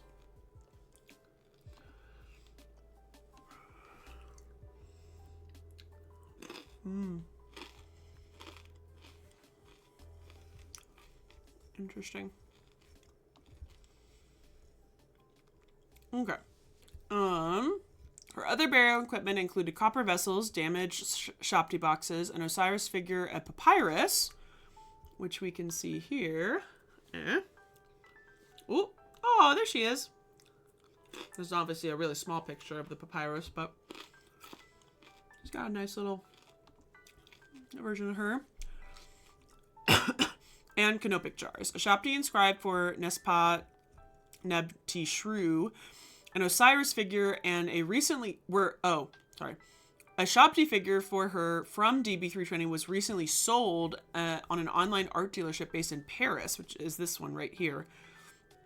There's also a Shopti of hers in a private collection where no data concerning the identity of the owner is given. And another Shopti of her was acquired by the... What is that? Medelhavsmuseet in Stockholm in 1976, which notes the acquisition of a blue-glazed Shopti of Nesta Neb Tishru, the daughter of Penecham II, and gives the museum catalog number. Whether these Shoptis were found by Bruch in situ in DB320 and then sold by workers clearing the tomb, or stolen earlier and sold on antiquities market by the Abd el-Rasul remains an open question. One of the Nesta Neb Tishru's rather crudely made copper vessels is in the collection of the Petrie Museum. It may be seen here. That's interesting, because the Petrie Museum... There it is. The Petrie Museum is almost entirely made out of archaeological items from Petrie's excavations, but also from Amelia Edwards' collection. So I wonder if that's from Amelia Edwards' collection. Because she was alive, I think, in the 1860s and 80s. I think in Egypt. Yeah, it probably would be from her side of the collection. Unfortunately, not a lot of her items are actually specifically labeled as hers. But... Oh, did she? Yeah, that wouldn't be super uncommon. Alright. So, I think, unfortunately, she's the mummy out of all of these that gives me the most unsettling feeling in my bones. And we'll look at her actual face. There's something, it's about her eyes, unfortunately. Her fake eyes. Reeves does not specify whether Nesta Neb Tishru was found in DB320, but due to her relationship with Penecham II and Nes Khan, who were her father and mother, she was probably laid to rest with them in the end chamber F. Reeve gives his assumption that the restorers would not rebury a mummy unless its original tomb had been robbed, infers from the unplundered condition of Nesta Neb Tishru's mummy and coffins that DB320 was her original place of burial. Edward Loring, however, notes the presence of possible water damage to her coffin and shabti boxes, which would indicate that she may have been originally buried elsewhere.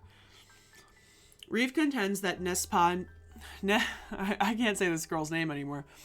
Nestan Nebtishu's burial was one of the last burials in DB320 and dates it to year 13 of an unspecified ruler based on the linen docket found in her mummy, which we'll look at in a second.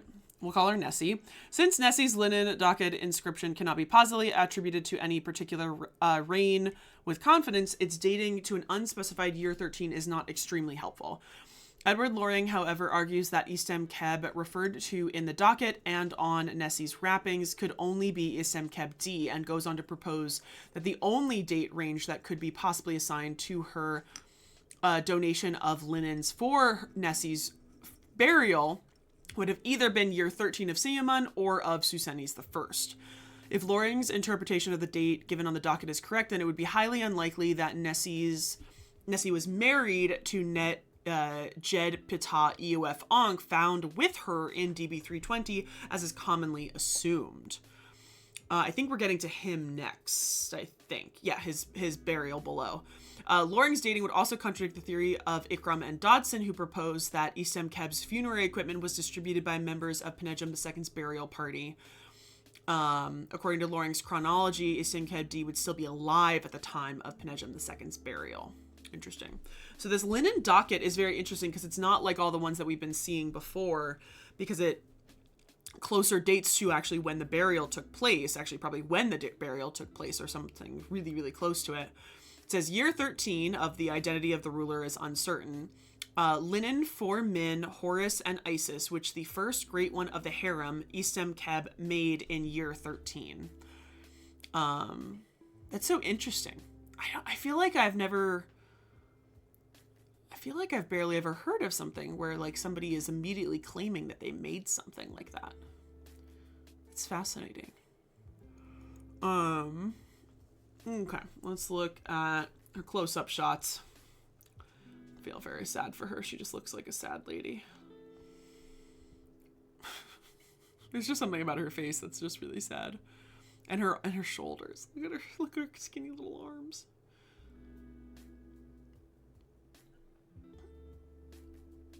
Little bony knees. Didn't seem like they had any estimation of how old she was. Ugh. She's got fake eyes in her in her eye sockets, and I think that's what just like unfortunately just unnerves me just a little bit. She's got some sort of, I don't know what that is. But yeah, her like arms go so up high. I wonder what that is.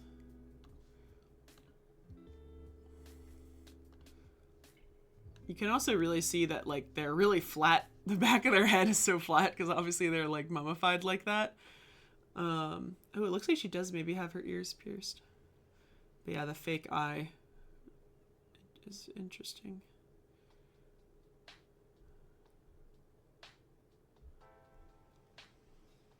Ooh.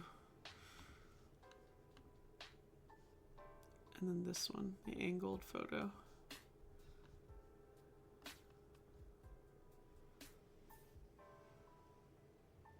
You can just see a little bit of her teeth. Yeah, it looks like she may have had her ears pierced.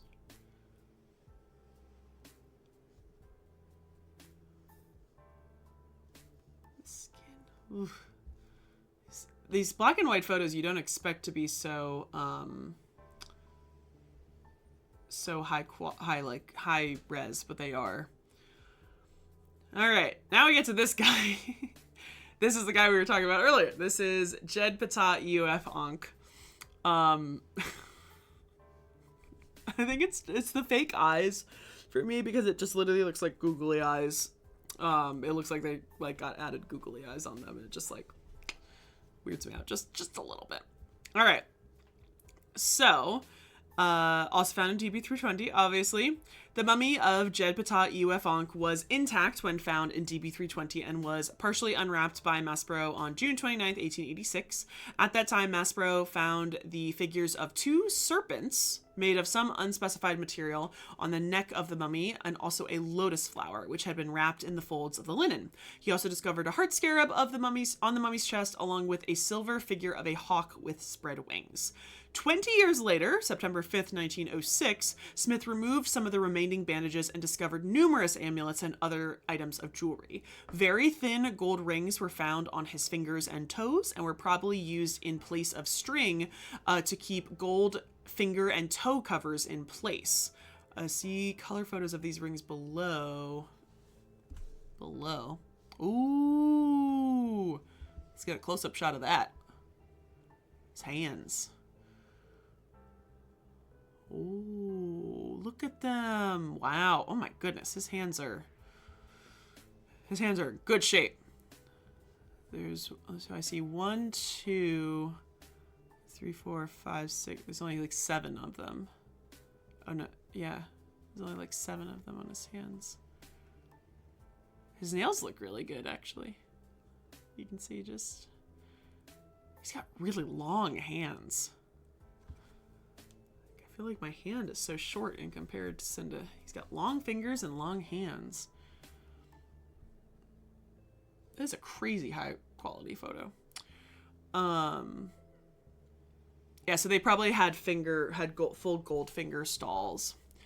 Smith found many carnelian objects on the left arm: a uraeus, a serpent's head, an ob amulet. What's an ob? An ob amulet? I gotta look that up later. A lotus bud, a barrel-shaped object, and an object of unknown significance, shaped somewhat like the letter Y. Oh, I've seen objects that look like that. I was gonna say, like, I know I don't have long fingers. I guess I have very short palms. I'm looking at, like, the comparison of my fingers to my palms. His hands are just, like, long. He's just got long fingers. In some manner attached to these, Smith also found a scarab and a wadjet made of molted black and white stone, 2 lotus buds, another scarab, a Jed amulet made of light green stone, a broken object of undetermined significance, and a boomerang-shaped object with a figure of Thoth engraved upon it. So probably a miniature wand? Thoth, though. That's interesting. The embalming plate had been fashioned out of a copper alloy material identified by Smith as bronze, and had the usual wadjet fashioned on it in a raised relief. Jed Ptah Uf Ankh's mummy lay in a double coffin, which had originally belonged to an individual named Nesu and Opet. The coffin board had originally belonged to another person who's identified as unspecified. The outermost coffin had its gilded left hand missing. Otherwise, the coffins and coffin board were intact. But see, like, he took a coffin from somebody else, and they didn't obviously fully correct it to have his name on it. He was found with 3 Shabti boxes, an Osiris figure, and a papyrus. There were also 3 different inscriptions on his wrappings, which we will read the translations below. So in DB320 at the time, Reeves establishes as being no earlier than year 11 of Shawshank I. If this date for the burial of Jed Ptah Uf Ankh is correct, then it is highly unlikely that he was married to Nessie that we talked about right before, as is often claimed. Edward Loring, based on his interpretation of the linen docket found on Nessie's mummy, believed that she had died in year 13 of either Cinnamon or Susannes I. If Jed Ptah Uf Ankh had been Nessie's husband, he would have outlived her by either 21 or 22 or 41 years, depending on the ruler to whom we assign the year 13 date inscribed on her linen docket. His mummy appeared to be that of a young man, and is therefore seems unlikely that the Nessie found with him in DB320 was his actual wife. Reeves contends that Necropolis officials took advantage of the burial of Jed Patat Uf Ankh to transfer the mummies from the tomb of Enhapi to DB320, thereby implying that Jed Patat Uf Ankh was the last original burial in the tomb prior to the caching of the other mummies. Reeves' dating of this burial to no earlier than year 11 of Shawshank I is supported by stylistic analysis of his coffin and coffin boards, which are of late 21st to early 22nd dynasty derivation. I know, man, Slater, his hands are gorgeous. He put on a lot of hand cream. So he is the official last person who was buried in the tomb originally before the priests of the Third Intermediate Period started taking the other mummies and putting them in this tomb, is what it has been sort of concluded.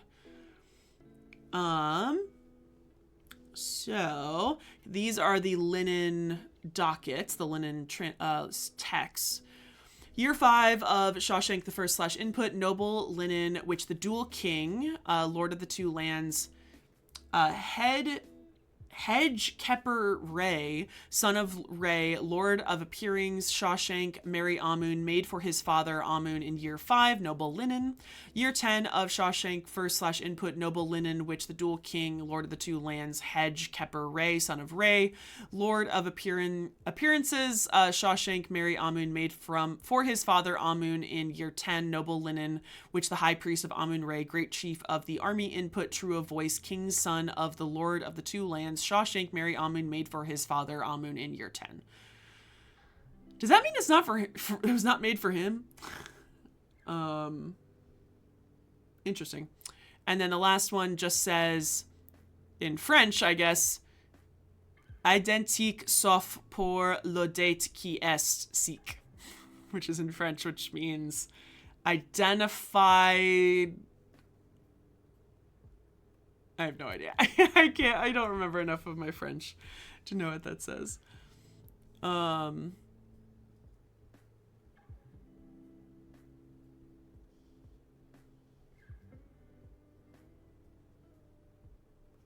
right, so let's look at the black and white photos of him first, and then we'll look at the color photos of him.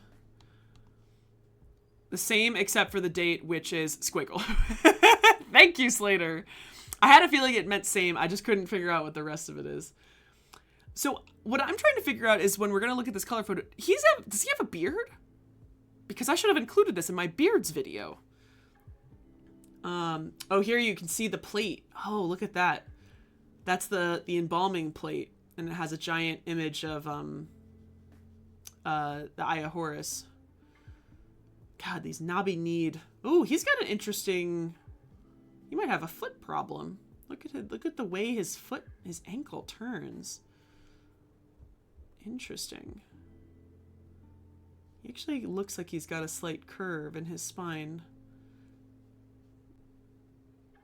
He's kind of leaning that way. Oh, let's look at an ancient Egyptian's butt. Often we don't have a photo from the back like this. But yeah, look at his... He looks like he might have a curve in his spine. Look at the shoulder difference. That's a butt. That is a butt. You can see the rings on his hands. But that is a butt. I don't know if he does have a beard. His poor nose has been crushed. Yeah. I can't tell. I can't tell if that's a beard. I don't think that is a beard.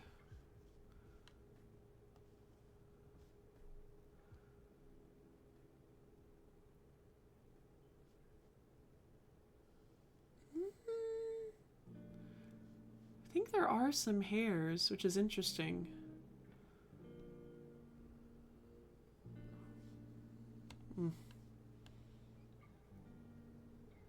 Oh, wow. Wait, I want to look at that. Look at that. Look at all the amulets. I see a jed pillar. There's a scarab. Looks like Eye of Horus. A snake. Eye of Horus again. Little heart. It's all like crumbled up. And then this is the embalming plate. You can't really see it because it's hidden behind his arm.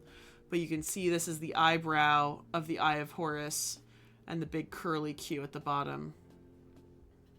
And a belly button. I feel like I haven't like seen a belly button. And then again, like there's 1, 2, 3, 4.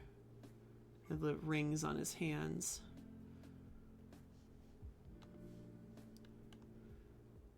All right. So, well, the color, I want to see these color photos, which we obviously have.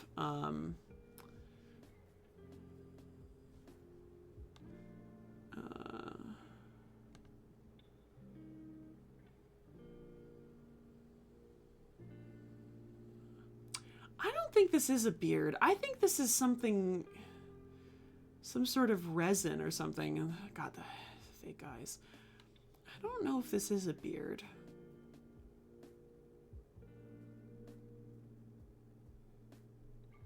What's interesting is he's got a very interesting like skin tone. XC triple I. Was that the one? Yeah. All right, so we have technically finished with the pharaoh, with all of the people that were identified within the tomb. So now we have, I think, 3 unidentified people that we have to look at. So, so we have to do Unknown Man E. That is one person that we have to cover, but the other ones are unidentified mummies. Some of these are from KV 35, so we can't cover all of the unidentified ones, but we'll cover the ones that are from DB320. So we have just a skull, and we have a tentative identification. So we have, there was quite a few random items, when you get to the very bottom here, you have like Unknown Man E, we're going to cover him. And then we have 8 other unidentified mummies, and then the funerary remains of Hatshepsut, the items, funerary items of Hatshepsut. But so we have a couple of these different unidentified mummies, and random sort of pieces of human remains that we just can't really identify. So this one is just a skull. So originally misidentified by Maspero as Meshhanutsi Mehu, this mummy was tentatively identified via inscriptional evidence on its coffin as that of a woman named Bakht, whose biographical details are not known. This identification, however, is based on tenuous evidence and is far from certain.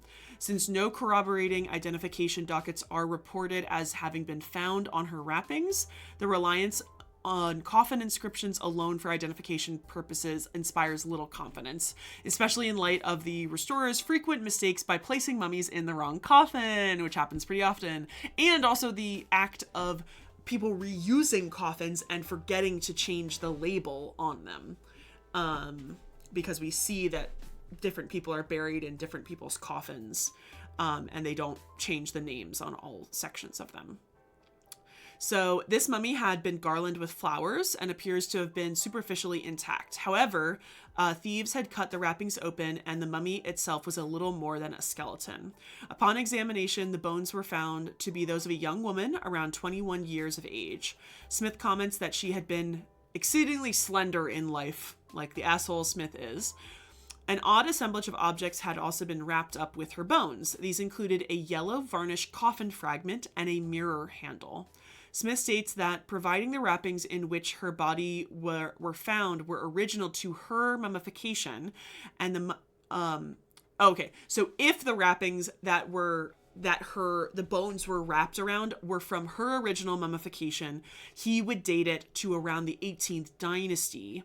Ikram and Dodson speculate that she may have been a princess of some sort. I mean, you could assume that she has to have been of some sort of royal status, because if for the most part, these priests are going through all of these big, large tombs that they have been found looted and then moving these bodies to it. You would assume that she has to have some sort of royal connection of some sort.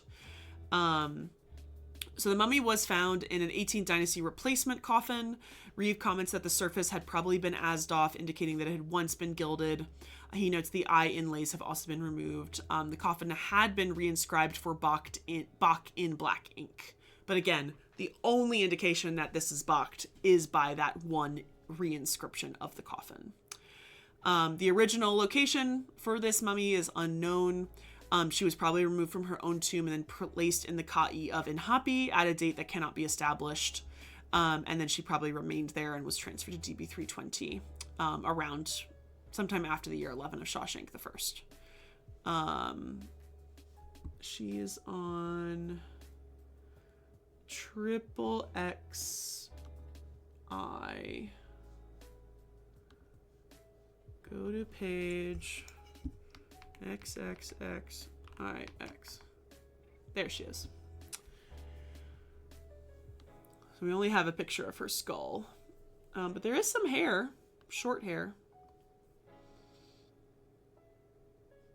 She's got some big teeth.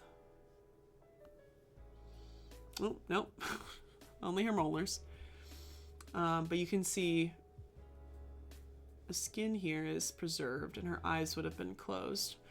She definitely appears to have mummification closer to the 18th dynasty. She doesn't have a lot of the extra stuff that they have in sort of the later dynasties. I would definitely agree.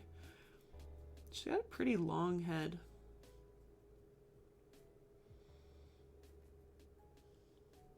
Good night, monocritosis. I know, you should go to bed. Absolutely. If it's 4 a.m., go to bed. Yeah, she's got like a pixie cut, sort of. She got a very short haircut. But have a great rest of your night. And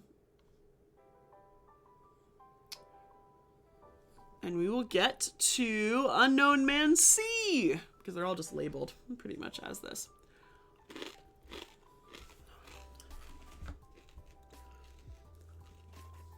So Unknown Man C, possibly again from the 18th dynasty. So one of these earlier ones that essentially was reburied into this tomb without any sort of formal identification. So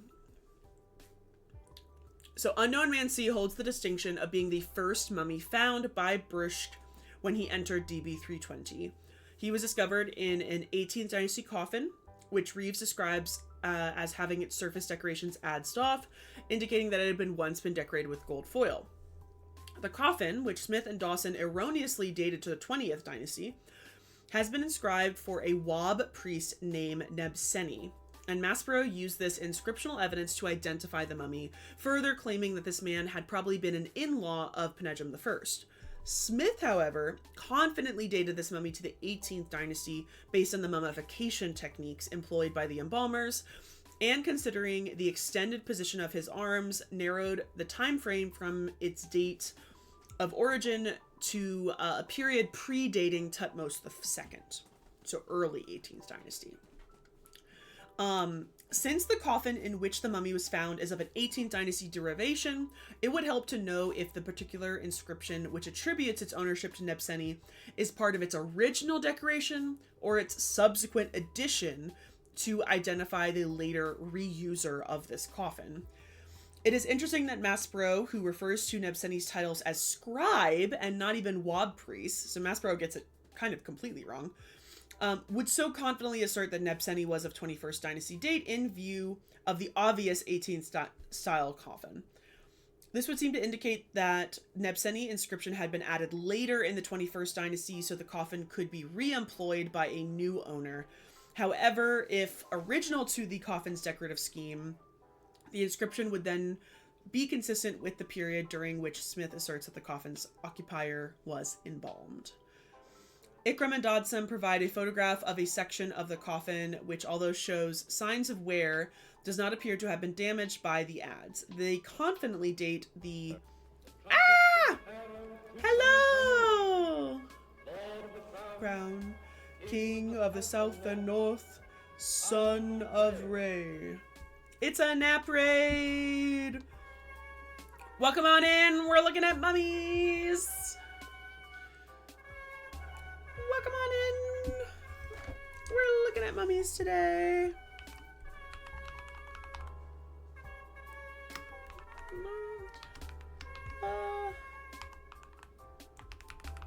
Professor Nap.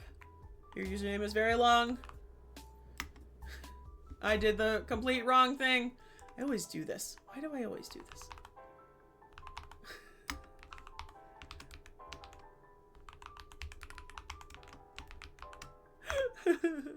That's the right thing.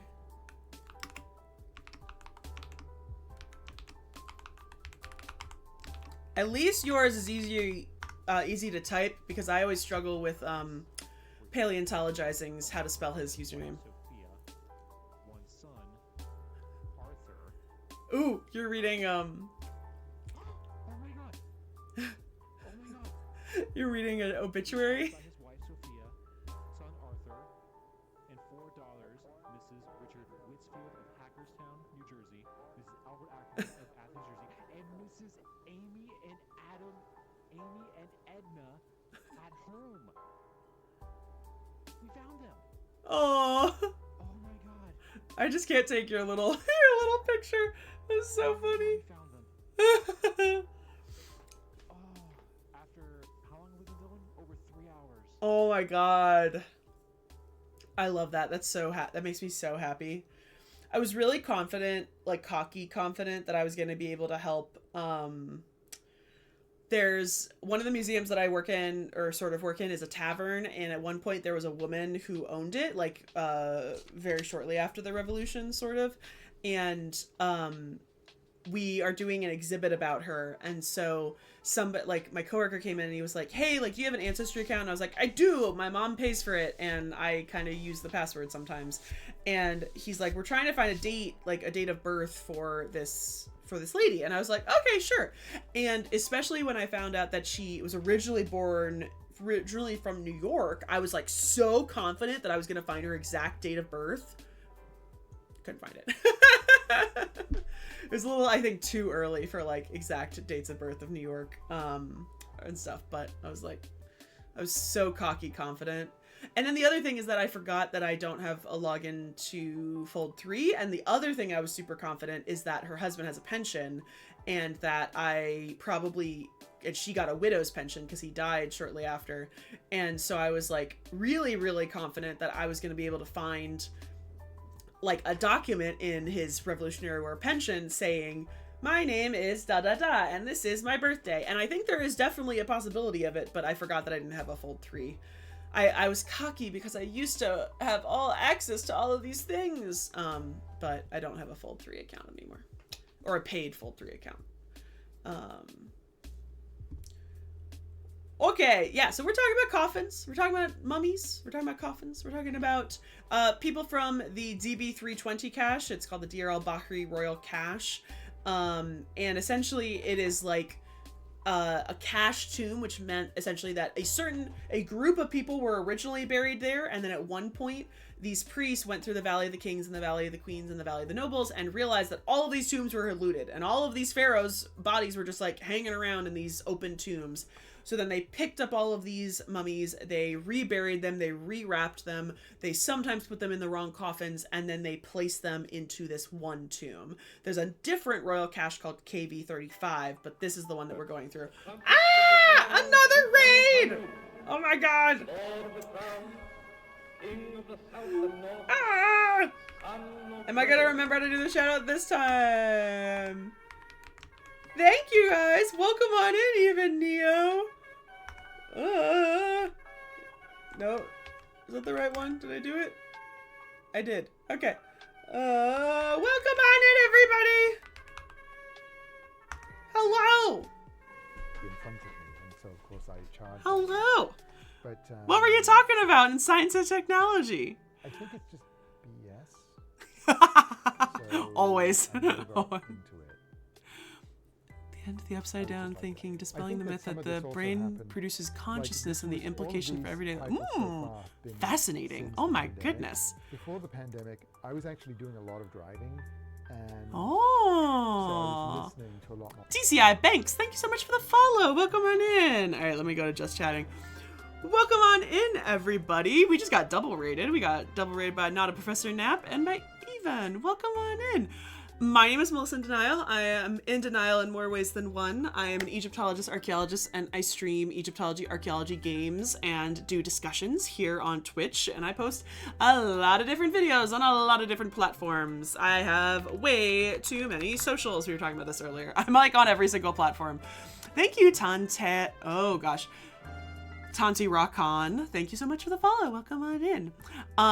We are talking about DB320. I'm so glad. I don't know if I follow you, but I gotta give you a follow. Talk about brains. We actually are kind of talking about brains in our own different way because we're talking about mummification. But yeah, welcome. So we do our drifting down denial discussion streams where I pick a topic and we chat about it. So we have been chatting about this literally for like months at this point, because we only do this on Saturdays, about this cache called DB320 or the Royal Cache, and it essentially is a Adam tuned in. Thank you so much. Why is the sound not going? Thank you for the follow. the sound might come eventually. So this essentially was like a tomb that a group of people were originally buried in, and then around the same time of that burial, these priests of the Third Intermediate period were going through the Valley of the Kings and going through the Valley of the Queens and the Valley of the Nobles, and they were like, oh my god, all these tombs are open, all these tombs have been looted, all of these pharaohs' bodies are kind of like ripped apart and like all this stuff. And so then they were like, okay, what we're gonna do is we're gonna take all these bodies, we're gonna rewrap them, they're gonna put them back into coffins, sometimes into the right coffins, sometimes into the wrong coffins. Thank you so much, Disillusion, for the follow. And thank you so much, Inspector Diameter, for the follow. The Petrie Museum. The Petrie Museum is one of my favorites. It is the first place I ever got to touch ancient Egyptian artifacts because I took classes there when I studied abroad at the University College London's Institute of Archaeology. And I volunteered there for just like a little bit. War Drinker, thank you so much for the follow. Welcome on in. Yeah, we love the Petrie Museum. It's a great museum. They have so many cool objects. So I love also the design of just like visual storage. They have tons. They have an insane percentage of how many items that are part of their collection are on display. Like most museums, and this goes with all museums, not just archaeological museums. Most museums only have around 1 to 5% of their entire collection on display at one time. The Petrie Museum is about 10. Which is crazy to think about, but they have like 80,000 objects and they have about like 8,000 objects on display. For a tiny, tiny, tiny, tiny museum. They deserve a huge, huge, big place. Oh yeah, we like Hypatia. I'm not the biggest Greco-Roman ancient Egyptian person, but we are friends with a friend named Alexandra who loves Hypatia, and we learn a lot of Hypatia about her. I have been sort of to the new museum. So I went to Egypt in 2024 and the Grand Egyptian Museum opened in 4 stages, sort of. So they opened just the, thank you Meg95 for the follow. They opened just the lobby and like the shops and like the restaurants. Then they opened the grand staircase. Then they opened the 16 galleries. Then they had the grand opening with the Tutankhamun and Khufu Boat Museum. So I was there halfway. I was there when the lobby was open and the grand staircase with all the objects as you go up was open. But I was not there after that. So we are going to go to Egypt in 2027. No, Unibuni, we're not done. We just got 2 raids over on the Purple app, so we're getting back into it. Yay! Oh, did you jump over from BB? Are you BB on TikTok? I'm so sorry. We're getting double rated over here on Twitch, so I am missing stuff. In Luxor Museum, Mummification Museum, very, I'm gonna cough. I can feel cornets in the back of my throat. Very, Very nice museums, very easy, like Mummification Museum, like an hour, like literally nothing. Luxor Museum's a little bit bigger, but it's nice. Honestly, Luxor Temple's cool. Karnak is better. If you can only pick one of the two, go to Karnak. It's massive. It's 12 times as big as Luxor Temple. Look, Karnak is better in a lot of ways. It's got more iconic things. Luxor Temple is nice, but it's like, unfortunately, we went to Karnak Temple first, and then we went to Luxor Temple, and we were like, why did we go to Luxor Temple? Karnak has more obelisks. It has like 2 obelisks up, and lots of pieces of obelisks around. I recommend Valley of the Nobles and Deir al-Medina, because that shows you a little bit more of the non-pharaohs. Don't go to Valley of the Queens, because there's only 3 tombs open, because the tomb of Nefertari is closed. And there are a lot of temples on the West Bank. I didn't go to almost any of them. So like you can go to Medinat Habu, you can go to the Ramesseum. The Colossus of Memnon is free, so you can always go and see those. But there's a lot of big temples there that I did not go to because I'm a tomb person rather than a temple person. So I was like, I want to go to the Tomb of the Nobles. I want to go see all of those, and see all of that stuff. And yeah, I prefer the tombs versus temples. If you do like temples, Medinat Habu is really great. Ramesseum is really great. But I like the kind of day-to-day life. So Deir al-Medina was awesome. And the Tomb of the Nobles at Dra Abu al-Naga. There's also, or not Dra Abu al-Naga. I always forget what that one section is called. It's not Kernet Morai. It is Sheikh Abd al-Qurna. Sheikh Abd al-Qurna is the typical area of the Tomb of the Nobles, but the Tomb of the Nobles is massive. So there's Al-Asaif, there's Dra Abu al-Naga south and north, there's Al-Hoqa, there's like lots of different stuff. Absolutely. Ask away. Ask away. That is true. I do only like people when they're dead. I am not the biggest Mummy fan, mostly because I do not have the nostalgia as a child to carry me through that movie, but I do know that that is a quote from the movie. I am a librarian. Yeah, I would say try to get to like Tomb of the Nobles and try to get to some of those ones. And if you really like Valley of the Kings, you can only see a few tombs. So if you've already been there, I would still say go back and go to some of the tombs that you didn't go to last time. But yeah. What's your question, Ivan? I was gonna play the raid video. I'll play the raid video right now while you're typing the question so that everyone can learn a little bit more about me. And then I will answer your question as you're typing it. So, because I keep forgetting to play the raid video when we get raids. I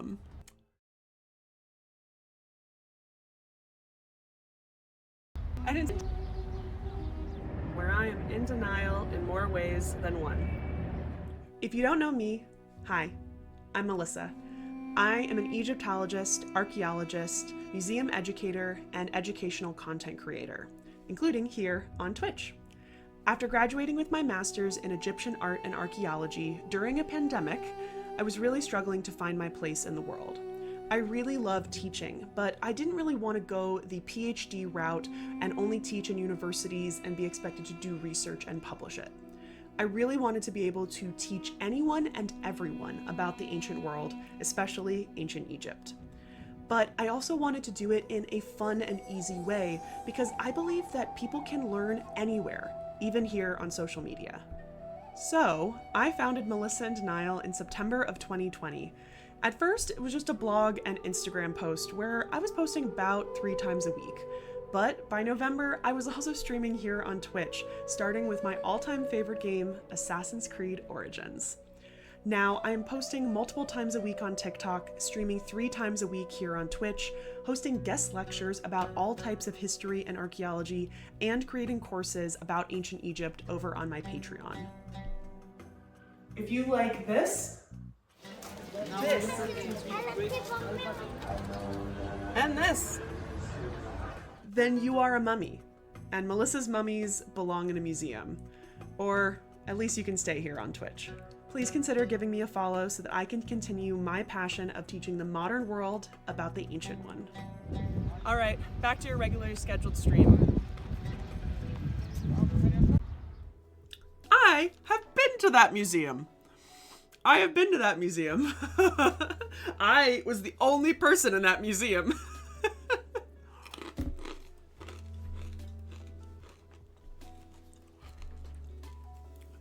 There are some really shitty shop teas.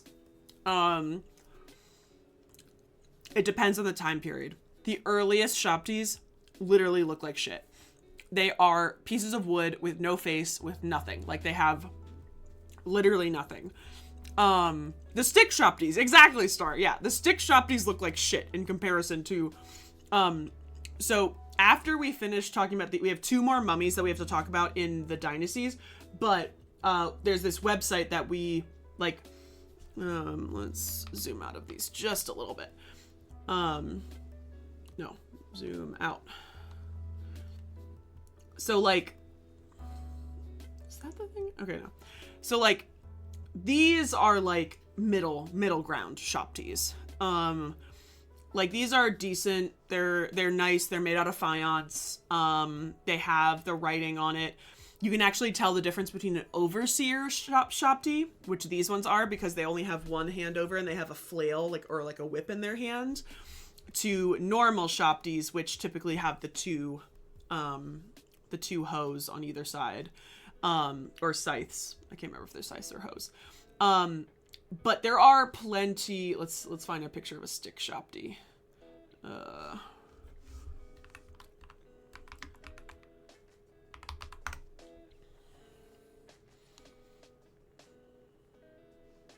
There we go.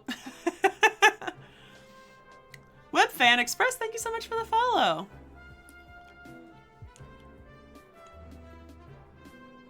I don't know.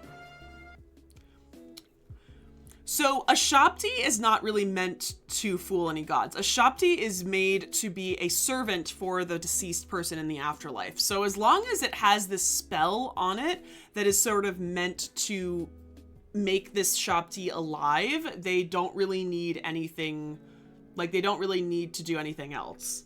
Yeah, like these. Like little sticks. Like it's just a stick with a with anything. But then you get like beautiful ones. These are like, oh my god, these are so like, here you can tell these are molded. These are like beautiful. They are very intricate. These are funerary servant figures for Nefer Ib Reheb. These are some beautiful ones. They're very detailed. They have little outfits on them. Some middle ones. An early shop tea made of wax from the 11th dynasty. It's so creepy. I feel like that's one of those creatures that just walks out of the woods and follows you home. Like look out, like this one is beautiful. This one's Ramses the Fourth. I want to find some of Tutankhamun's because Tutankhamun's are gorgeous. Taharka's got some big ass ones. Taharka's are like carved out of like full stone. These are like sort of the typical ones that you see. These little faience ones. Let's look up. Because Tutankhamun's shop teas. Tutankhamun's shop teas range wildly. Like this is one of his. It's gorgeous and it's huge. It's like this big. Most shop teas are like, can fit in your hand. I want that picture. There's like a great picture recently of all of them. I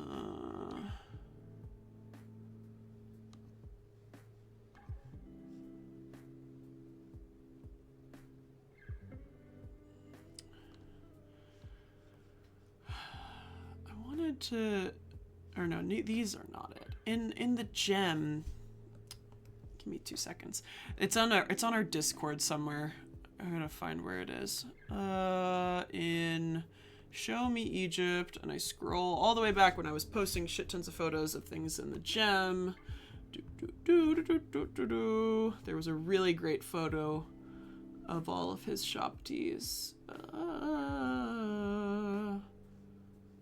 Here we go. So as you can see, they range wildly. So you have these ones made out of faience, and some of them look similar, but then as you go, they kind of look different. These ones are gilded, and again, they all are a little different. They're not exactly the same. These ones made of alabaster, which is like amazing. And then there's this section. So these ones are stone or wood. These ones might be wood. These might be stone. More smaller faience ones, more alabaster ones. I thought there was one more photo of them. There's a better photo because there's all the ones that are not the typical ones.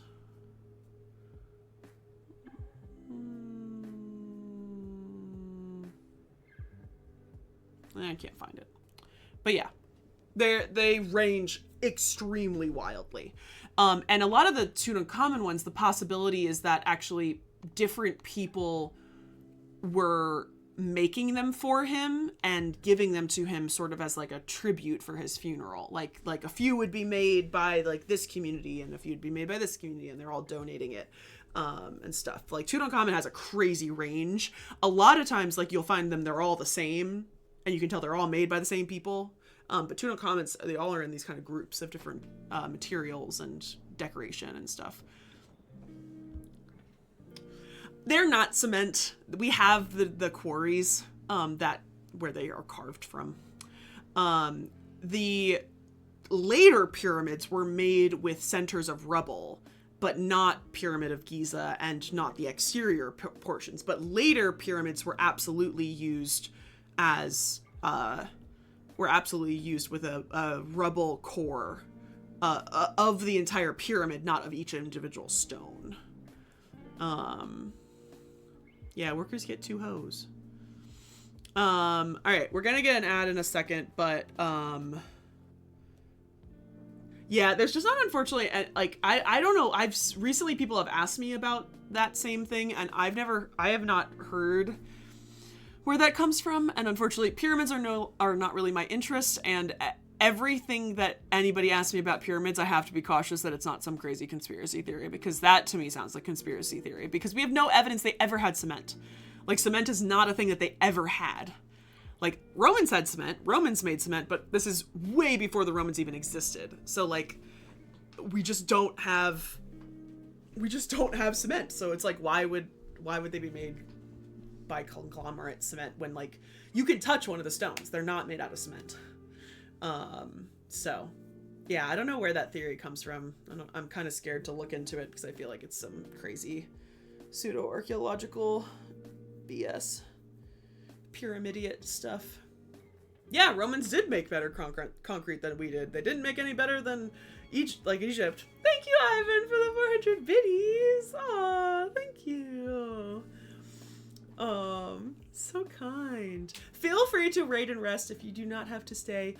We are gonna probably wrap up semi soon because I have to get up early tomorrow because we are having our first museum meetup tomorrow, even though it's gonna probably snow tomorrow. So I am taking the train, so I have to be at the train at 7:55 in the morning to get there by 11, where we're meeting up in Baltimore. So we are gonna kind of have a semi soon, but not too soon. We still have 2 mummies we have to go through, and then we'll briefly look at some of the Shopties and Shopty boxes, but we can't go into it in too much detail tonight, just because of time constraints. I know, I don't think it's gonna be a blizzard. Everyone's saying that it's not gonna be that bad, and it's probably not gonna start until Sunday night. But I just really didn't want to drive, and the potential of getting stuck in Baltimore would not be great. But I think it's still gonna rain all day tomorrow. Rain. Snow around 3 p.m. And then it definitely is snowing 4 p.m. all the way into Monday until around noon. And of course, the problem with I know I'm using public transit. It's actually sucks. And the worst part is that my train gets in at a good time. It gets me in at like about 10. The museum opens at 10. It's about a 20-minute walk, so I can like have time and I can get there early. The earliest train that leaves is 3:30, and I said my meetup is going to end at 1. So I'm going to go, there's a Chipotle down the street, and then I'm going to go to the Chipotle, and then I'm going to go to the Penn Station and just like hang out there. I actually don't know. Maybe the Baltimore Penn Station has like food in there, and I could just hang out in there. But I don't know Baltimore enough to know if I should hang out there.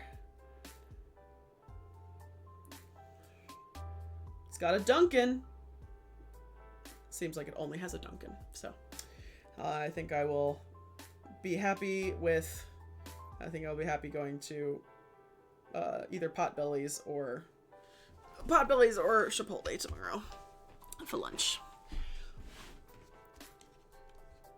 Also, I don't think it should be called public transport if it costs me literally $60. Like $60 to go on a train for an hour. It's like an hour to 2 hour ride. I don't think that I should call that public transport.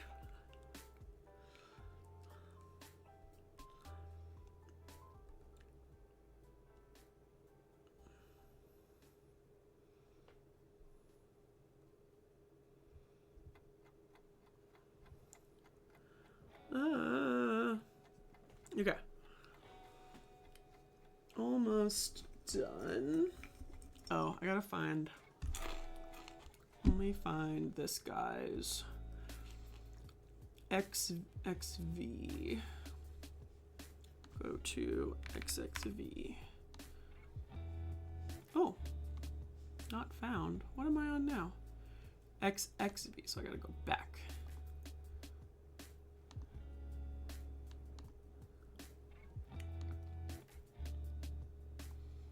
Just some heads of pharaohs.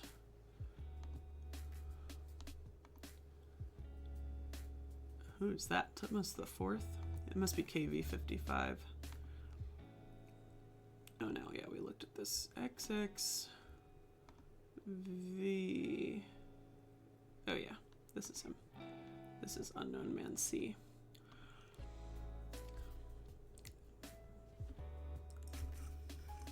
I don't know, I feel like still British trains weren't that expensive.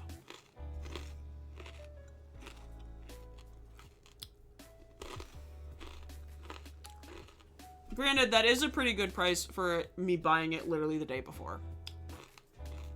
Because that's about the same price that I bought a train to New York like 3 months before. Most Amtrak trains are way more expensive than that.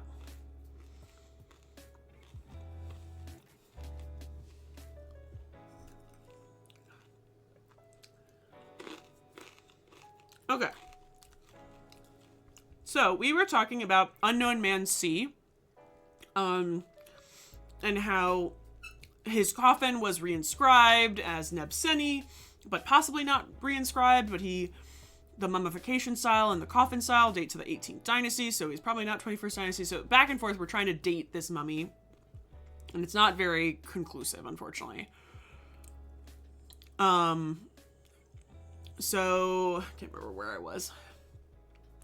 If original to the coffin's decorative scheme, the inscription would then be consistent with a period during which Smith asserts that the coffin's occupant was actually embalmed.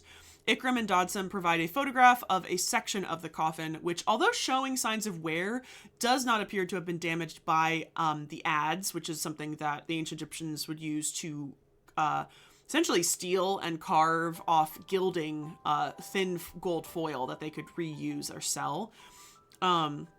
So they confidently date the decoration and inscriptions to the 18th dynasty. The photograph published by Daresay, which is the bottom left, clearly shows that at least portions of the gilding on the lid had been scraped off. Most accounts of the coffin describe it as being whitewashed and then painted yellow. From black and white photographs, it's impossible to tell if the yellow paint had been used to cover the adze sections. If so, this would indicate that at least some of the coffin's decorations had been repaired, possibly in the 21st to 22nd dynasty by restorers. So it's impossible to tell, but it may have originally been looted and then they repaired it when he gets reburied into this tomb. So when found, Unknown Man C's mummy had been plundered by the Abd el-Rasul family, which is, for those who don't know about this tomb, this tomb was originally found possibly sometime in the 1860s by this one family, who then essentially went through and started looting the items and started taking the really small items and selling them on the black market, possibly even selling the mummy of Ramses I, though it is an unconfirmed mummy of Ramses I. It's never been fully confirmed that it's him. But possibly selling him out of Egypt. Consequently, it was difficult to tell if any damage had also been done to the mummy in ancient times. The mummy was fairly intact from an anatomical point of view and displayed physical traits that differed significantly from other royal mummies of the early 18th dynasty. Described by Smith as being tall and vigorous, because Smith has the literal worst wording when describing human mummies, Unknown Man C measured at 1 meter 739 millimeters in height. I need to do math. 1 meter 739 millimeters in feet.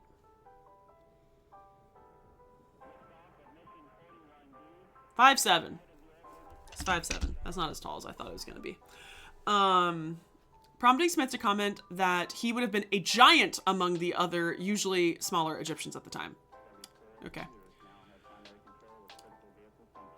Yeah, honestly. So Smith did a lot of, like, he did some good things. The unfortunate thing is that when I was sort of looking into Smith a little bit more, he was like a full-blown, like, eugenist and, like, racist, and, like, he examined these mummies with sort of the strict intent to kind of measure skulls and stuff. Like, he wasn't necessarily, the intent was kind of off about why he was doing it, and sort of, he had a lot of biases.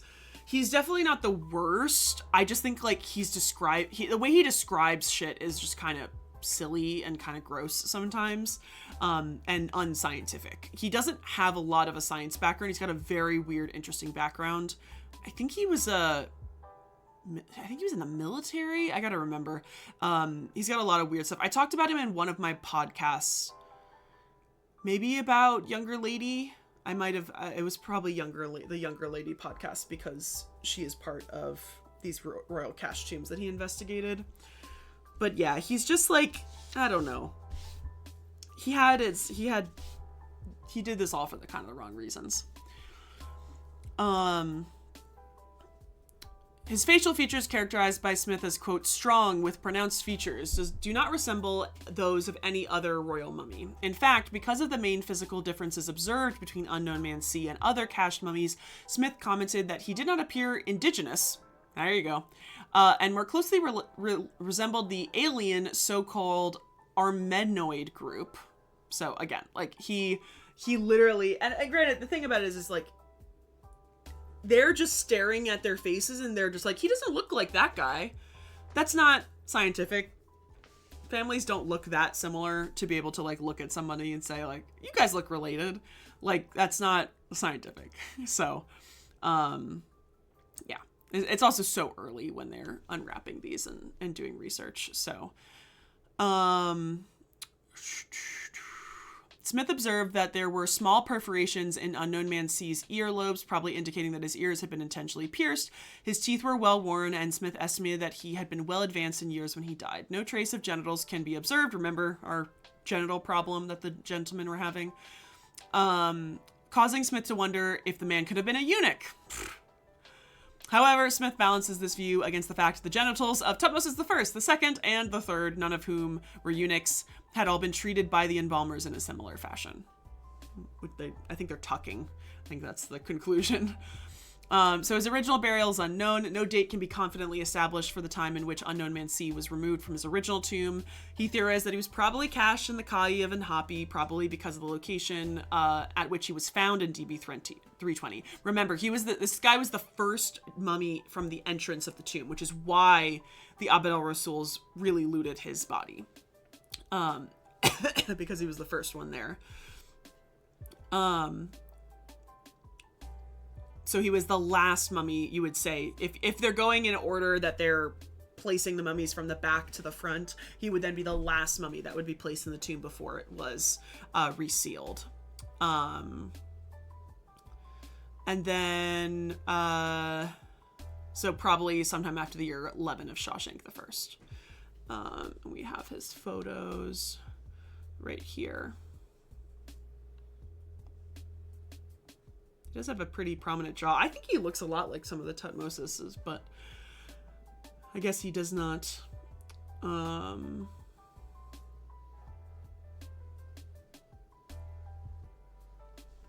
He's still got quite a lot of wrappings on him in these pictures.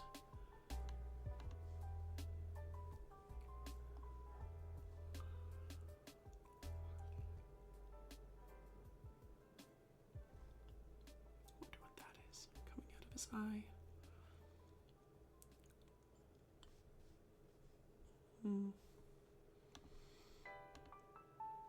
And one side look. I think he actually he looks quite similar to some of the Ramessides. He's got quite a jawline. Oh yeah, I see the holes in his ears.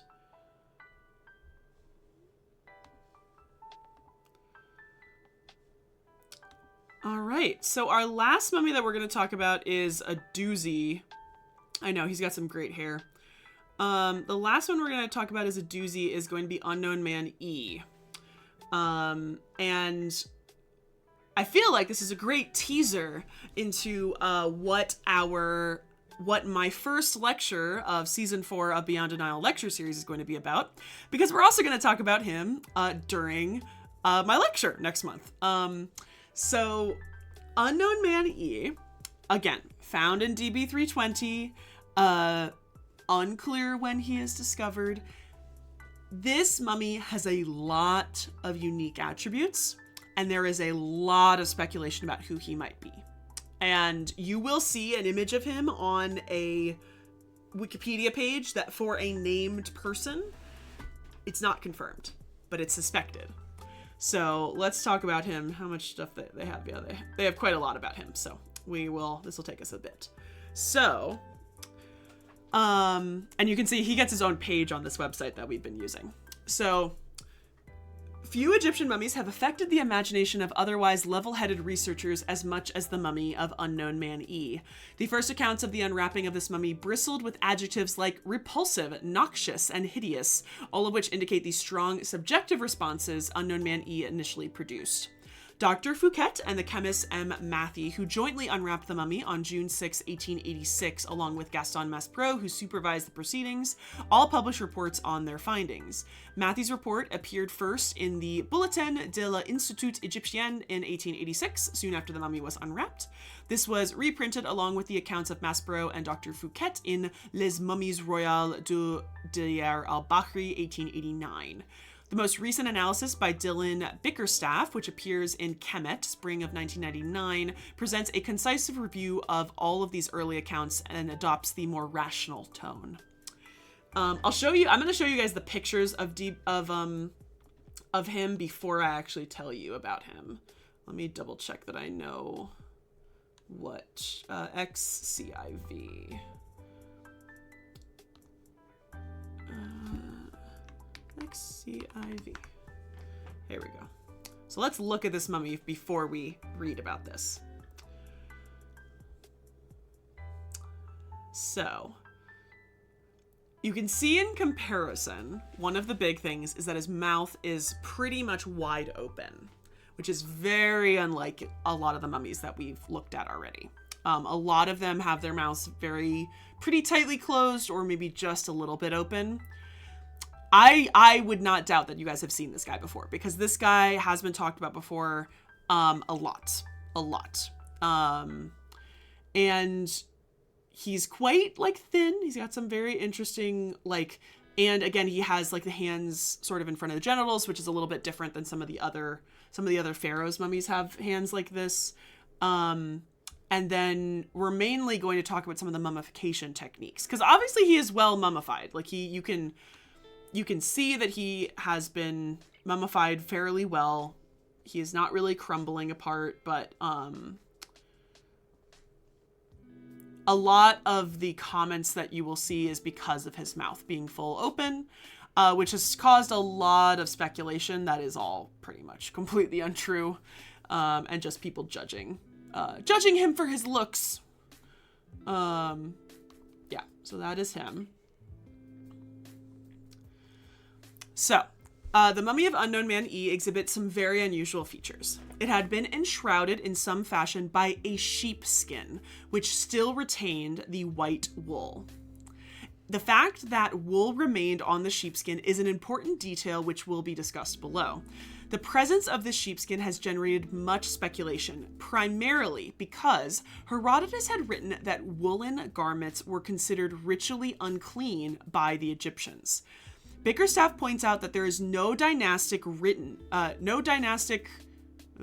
burial other than Unknown Man E that has been found in which sheepskin was used as a shroud.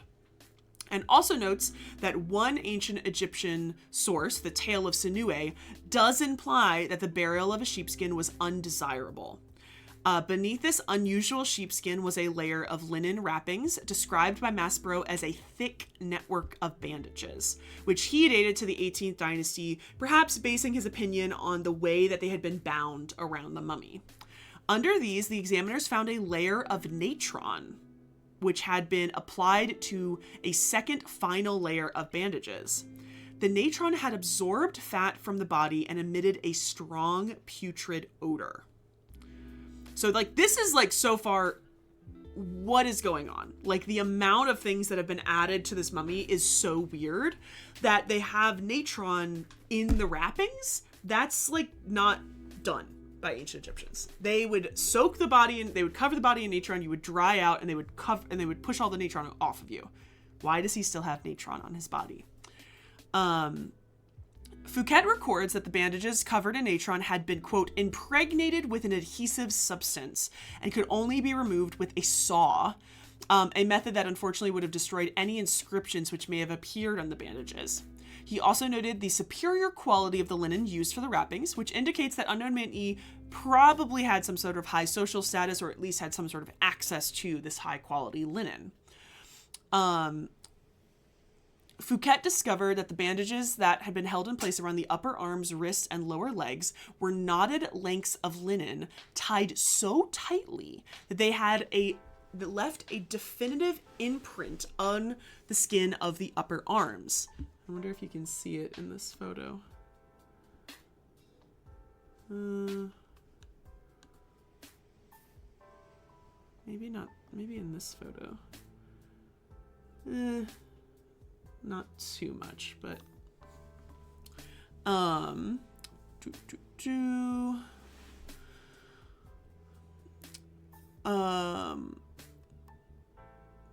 the frequent repeated misconception that Unknown Man E had been bound with leather thongs probably derives from this misinterpretation of his statements about the tight linen wrappings. So no leather thongs were used, no leather long strips. It was just linen, but it was tightly bound around him.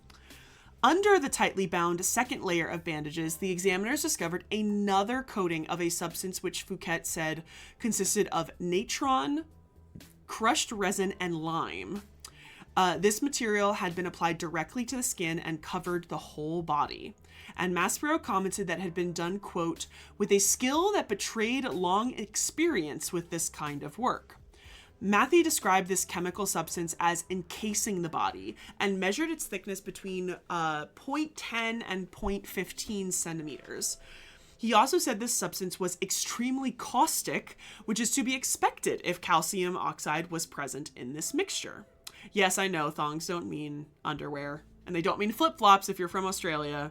Thongs in this case mean a long piece of leather. I don't know why they call it thongs, but I've seen that come up very frequently, that they call it a thong. Matthew makes the interesting observation that the substance was hygroscopic and that it rapidly absorbed moisture from the air. This is another characteristic of calcium oxide, which deliquesces. I do not know what that word is, and becomes chemically basic when hydrated. The fact that calcium oxide, sometimes called quicklime, was present in the embalming material and that it was found in an slacked or unhydrated condition when first exposed to the air have implications which will be discussed below. And here you can see his body, and you can see all the crusty dusty stuff on top. We are having a discussion at the moment about Unknown Man E, but if you have a specific question about Medjed, please ask, and I will. I find it very hard when people just say, tell me about this, and it's easier if you ask me a more specific question. But we are talking right now about Unknown Man E, one of the mummies found in Deir al-Bahri tomb. And we're talking about why he is so weird, what's going on. So after removing the layers of chemicals, the examiners discover the body of a young man estimating to be about 23 to 24 years of age. His face was contorted into a grimace, and the muscles of his abdomen were severely constricted. By making a small opening in the lower back region of the mummy, Fouquet discovered that the internal organs were still in place, contrary to the usual Egyptian practice of removing them. The penis was still intact. Of course, we always got to talk about the junk. Although it was missing when Smith examined him years later. I don't know why. I don't know why Smith is so focused on the junk. Maspero stated that the Unknown Man E had been circumcised, but Fouquet was not really certain about this and believed that the glands could have been exposed, perhaps by the pressure of the bandages. At that time, the mummy was wrapped and not necessarily evidence of circumcision. All right, keep going. Here he is. Here's his face and a very, very bad reconstruction of what he may have looked like. Unknown Man E ears had been pierced, and his gold earrings were still in place. Fouquet described them as hollow tubes tapered at both ends and bent back to form an eclipse, and notes that they are identical to earrings found on the mummy of Penejam I. However, since earrings of this style were manufactured during a wide range of historical periods, this offers little information that could be of use in dating his burial. Bickenstaff mentions the interesting fact that the embalmers had not stolen these earrings. Two canes with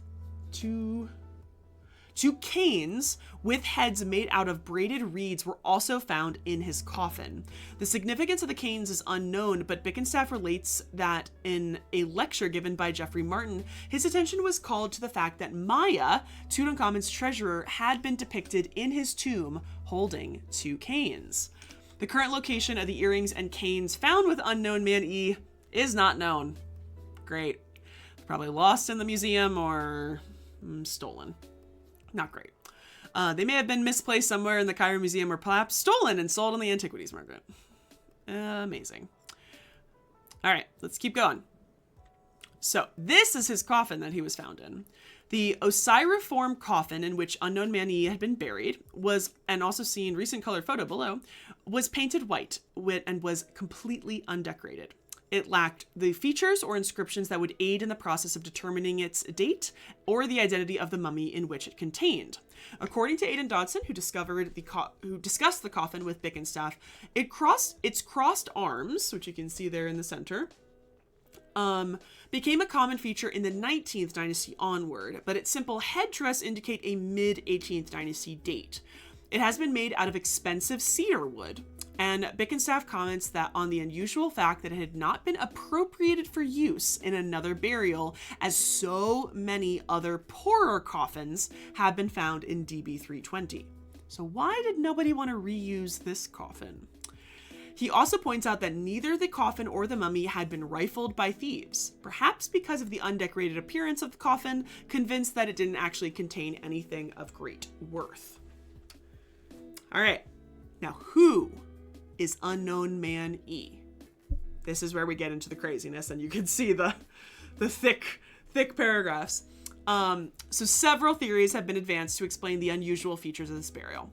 The examiners first hypothesized that the Unknown Man E had been impaled because his perineum was badly torn.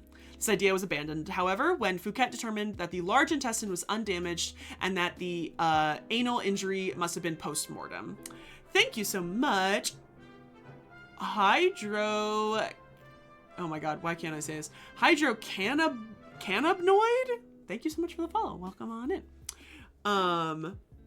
We're talking about Unknown Man E, and we're trying to figure out who he might be. The second theory proposed that Unknown Man E had died after ingesting some sort of convulsant poison. And this, of course, is literally it's only kind of based on the constriction of his abdomen, which was initially interpreted as evidence of violent convulsions. But this theory is now sort of weakened by considering the manner in which the preservative chemicals have sort of reacted to his body over time, and that actually those chemicals may have sort of constricted his ab muscles and skin. And since the internal organs had not been removed, they slowly shrank under the dehydrating effect of the chemicals, and then maybe also have constricted the abdominal area. However, as George B. Johnson pointed out, stomach contents would most likely have voided by vomiting after ingestion of a toxic substance. So that also helps that it may not have been a toxic substance. A third theory, which remains probably the most popular to today, and what I will be talking about more as a hint of what our March lecture topic is going to be about, is that Unknown Man E was buried alive, probably for committing some terrible crime. Before I even complete this, everyone, look at me right now. You cannot be buried alive. You cannot be mummified alive. Got it? Everyone putting 2 and 2 together? You can't be mummified alive. Okay? Everyone getting that? You can't be actually mummified alive. I guess that's the thing. So this guy he appears to have been... This is so complicated, but you can't be mummified alive because obviously they like tear out your guts, mummify them, and put them back into your body. Zetek, thank you so much for the follow. Welcome on in. No, Zetetic. Sorry, Zetetic. I missed the second T. Zetetic, welcome on in. You can't be mummified alive because that involves you sitting in salt for 40 days. You'd already be dead. At that point, you're just already becoming a mummy. Because this guy does not appear to have been actually mummified, because his organs are still inside, he doesn't appear to have been embalmed, like they just wrapped him up with all of this caustic material. I still don't think buried alive is even is possible, like genuinely, but it is weird. So, honestly, I don't think the buried alive is the actual theory. The actual theory is what comes after this. So Maspero went as even far to suggest, which is in contradiction to the dating of the mummy as possibly being 18th dynasty. The biggest theory is that this is Pentawere, the 20th dynasty prince who is implicated in the famous harem conspiracy to assassinate Ramses III. This is the predominant theory as to who Unknown Man E is now.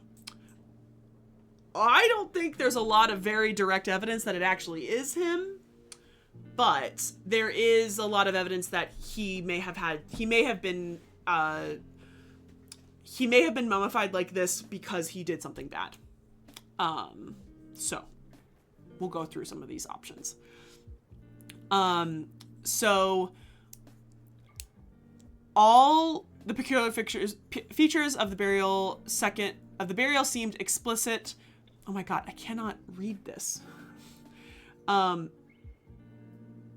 the assumption that Unknown Man E had been buried alive. His contorted expression, the fact that his organs had not been removed, the tightly bound wrappings, the taboo sheepskin, and the coffin lacking the magical spells needed to safeguard the spirit of the deceased in the underworld seemed to fit neatly with the theory of a premature burial.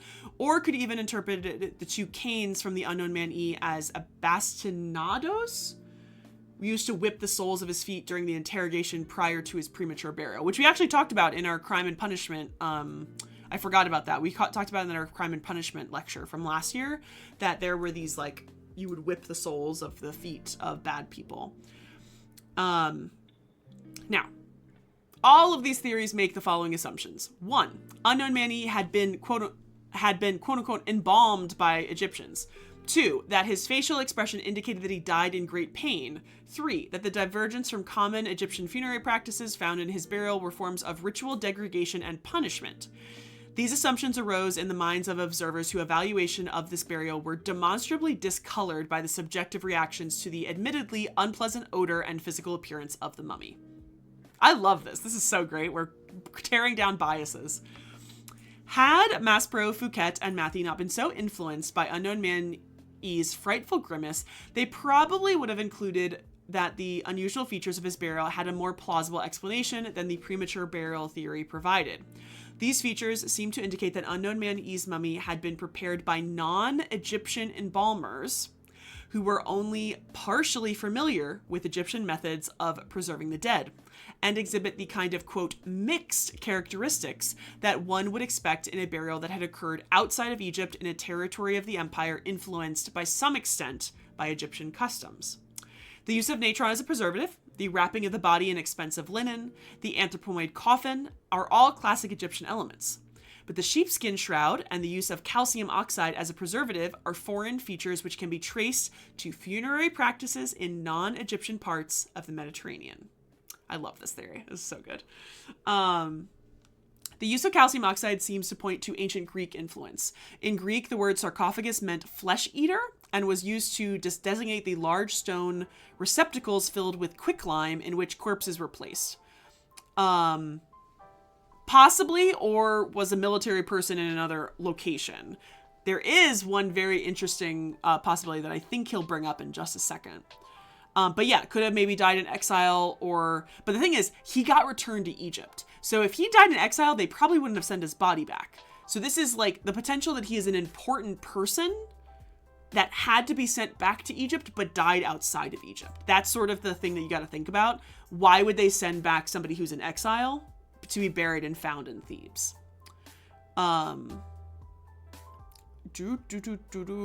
Where was I? The stone receptacles filled with quicklime in which corpses were placed. Much more harsh in its desiccating properties than natural Egyptian natron, this chemical would have been avoided by Egyptian embalmers who wanted to preserve rather than decay the tissues of the body. The Greeks who used this method of treating corpses mistakenly believed that the Egyptian sarcophagi were employed for the same purpose. Whether this use of quicklime was peculiar to the Greeks or spread throughout the Mediterranean and Middle East is at present unknown. The fact that natron and quicklime mixture had been carefully distributed over his body is inconsistent with the idea of premature burial. Even if he had been, this is the point that I was saying, that like this doesn't make any sense if you were buried alive. Even if you had been buried alive, no, wait, I lost my place. Where was I? Even if he had been tied and held down, the man would have struggled at the highly caustic chemical, burned and destroyed his skin, thereby making its application far from neat. Maspero observed that the responsible for embalming Unknown Man E have had a lot of experiences in using this technique and this further points to a non-Egyptian source for this method in preparing the mummy. Where in Egypt could one gain such experience? No other Egyptian mummy has yet been discovered with embalming of this fashion. The observation of the natron and lime mixture was still able to absorb moisture from the air indicates that it had been not completely hydrated or saturated by the body fluids. Yet there is more than enough liquid in the body of an adult man to saturate that quantity of chemicals used to coat Unknown Man E's body to the thickness measured by Matthew. Had these chemicals become saturated, it is unlikely that the fluids absorbed by them would have evaporated over the years, since they were covered with 2 layers of tightly bound bandages, with the innermost layer soaked in resins and hardened to form a shell-like covering.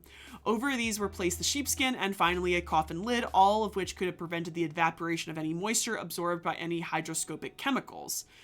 That substances can endure for centuries in the aqueous conditions that is provided by the liquid found in the canopic chest of Queen Hetepheres in the 4th dynasty.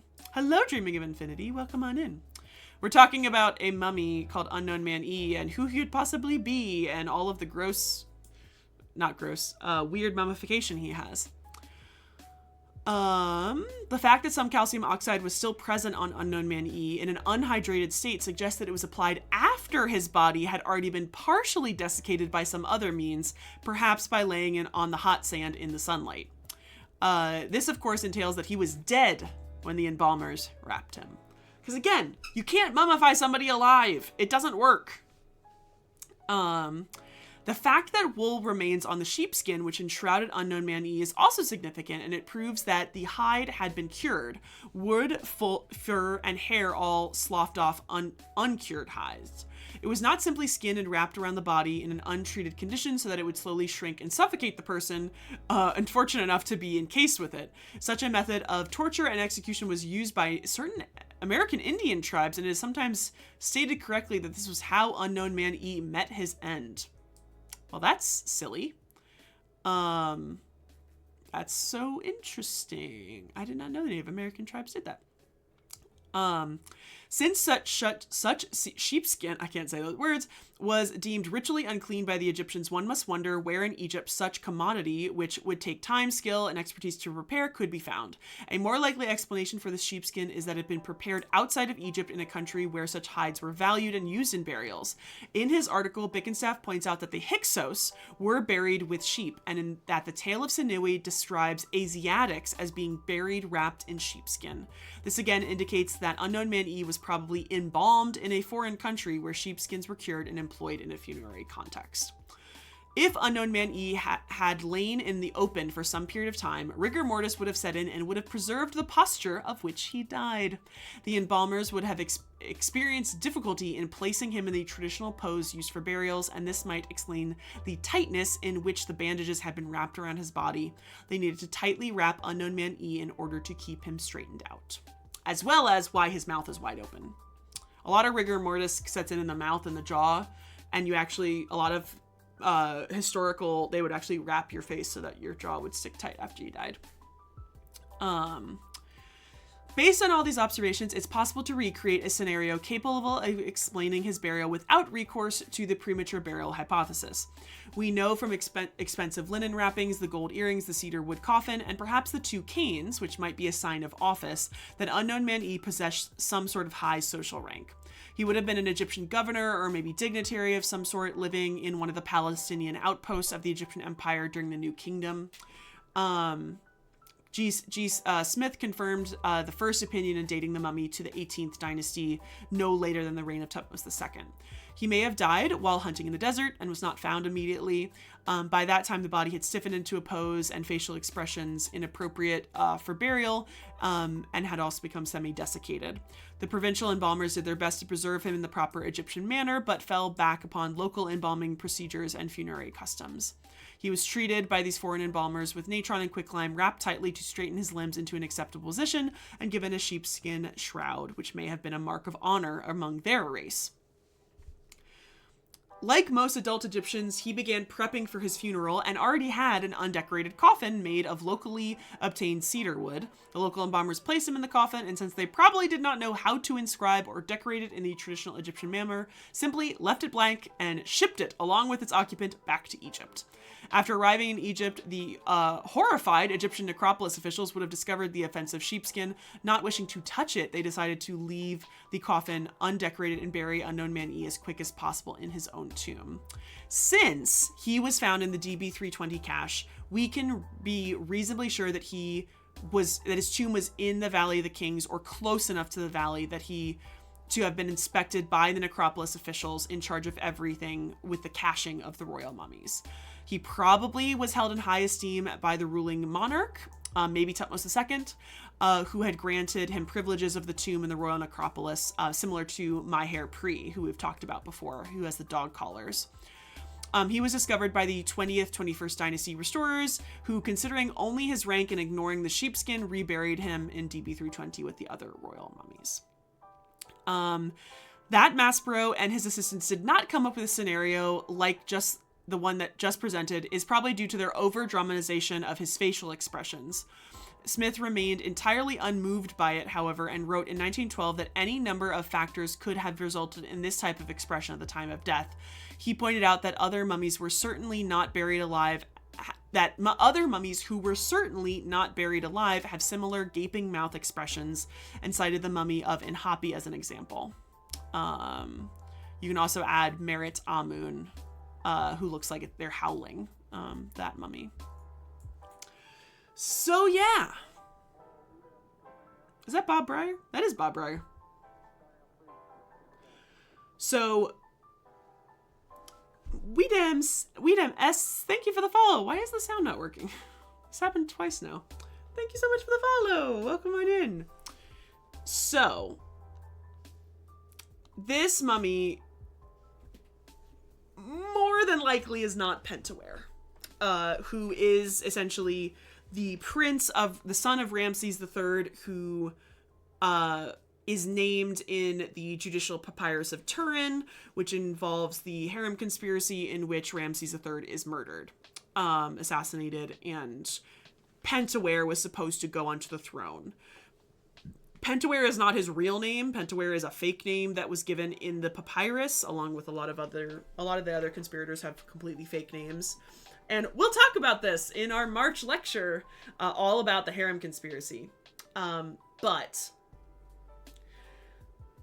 essentially, the early scholars who studied this mummy were really adamant that all of these weird factors meant that he was punished in some sort, even though there's really no physical evidence on his body that he, because the other thing is, Pentawere, we know from the judicial papyrus of Turin, was made to commit suicide. There's no indication on his body that he has committed suicide in any sort of way. So the Pentawere theory is actually pretty, I think Bob Breyer may have been one of the main people who proposed this. And it's just not, unfortunately, there's not a lot of stuff to kind of back that theory up.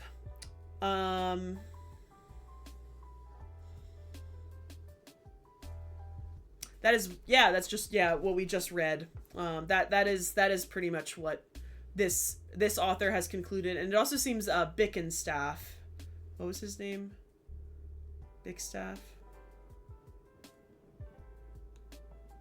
Bickerstaff, yeah. Bickerstaff seems to have also concluded that in 1999. So this person is obviously taking a lot from that article and using that as sort of a main source, but I think that is much more possible. And you know, the funny thing about this is, let's say he is a foreign official, let's say he's a prince, he's governing or something. Let's just say that he is an Egyptian and he's of a sort of higher enough rank that that's why he gets sent back to Egypt after he died. If his coffin's not labeled and he was all wrapped up, how do we know, how did the ancient Egyptians know that that's who that was? I think it'd be very funny if literally they didn't even know who it was when he arrived in Egypt. Because can you imagine how long it probably took him for a coffin to arrive in Egypt from Palestine? Like his coffin's not labeled. There's no label on him whatsoever. It would be very funny to me if they did not know who this was when he arrived in Thebes, and they kind of just said, well, why don't we just put him in a tomb in the valley or in the tomb of the nobles?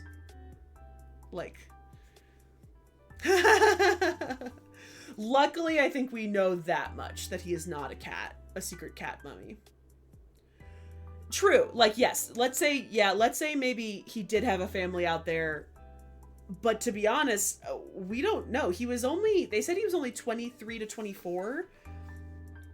I don't know a lot about Egyptian envoys and Egyptian forts in Palestine and in Canaan and stuff like that, but I don't know if families would go, to be honest. I don't know if you would go out with them and live there. I don't know. So yes, there's a possibility maybe if his family was with him there, they would have come back to Egypt with his body. Yeah, it's definitely possible, but I don't know how often or yeah, let's quickly look through the Shopd website. I can't do it for too long because I do have to go to bed because I have to be up in the morning. But this is ushopties.com. And then we are in the section, oh my god, there's so many. Yeah, we're not going to be able to go through all of these, but we will briefly look through. So, is this translating stuff? No, I think this is the English version. Oh, it is English. Okay. So these are, there are a lot of other items, random items that were found in the DB320 cache, but these are only the shopties and the boxes. So it looks like, what is it? 1, 2, 3, 4, 5, 6, 7, 8, 9, 10, 11 or so people's shopties. If you notice, these are all people from the 21st dynasty, it looks like, which are all people that probably were originally buried in DB320. It does not look like we have any shopties from any of the people who were reburied into DB320. So technically none of these shopties are cache shopties, if that makes sense. They're not from other cached pharaohs. Yeah, although more than 50 people were interred, shopties have only been found for 10 of them. Mummies of the others that were reburied without shopties, because they were probably in the original tomb.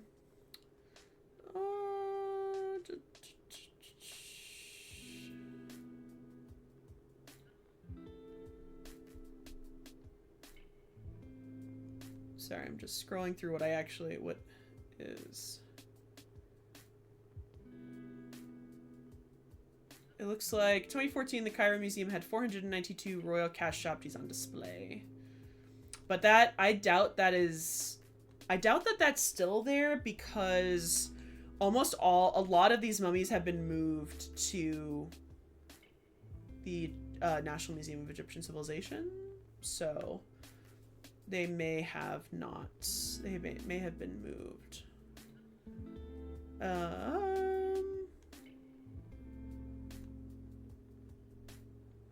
Relevant publications. So this kind of gives, I think, little bios of all the people, which we've technically gone over. So we got Penejum the First. So he's got some nice ones, all faience, all around the same size. This is Dave. We did our best with the mummification, but you Egyptians do so much extra. I think that's very funny to think about, that they just sort of didn't do anything.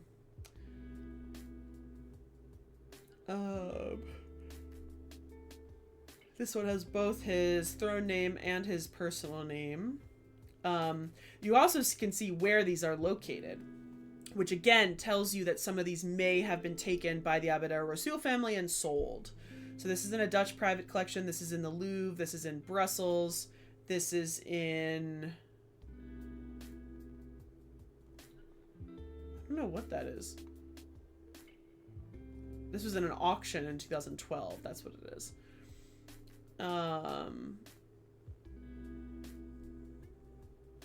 Ooh, that's a nice one. Remains of Miss Pierre Bergès in 2014.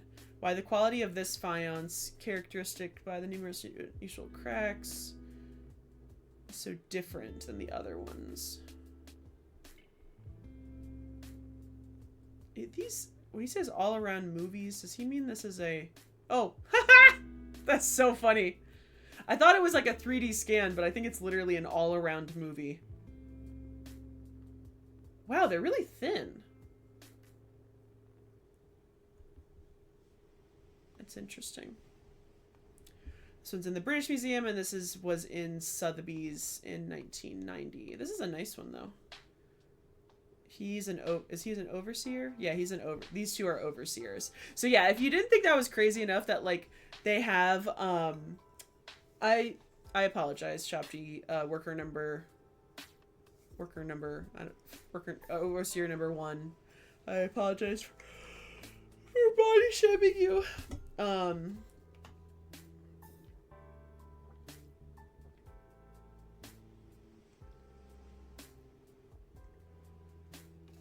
So sorry, my throat hurts. But yeah, if it's like even funnier that like these shopties are sort of meant to be servants in the afterlife, and then eventually you get so many shopties that you need to have overseers who take care of.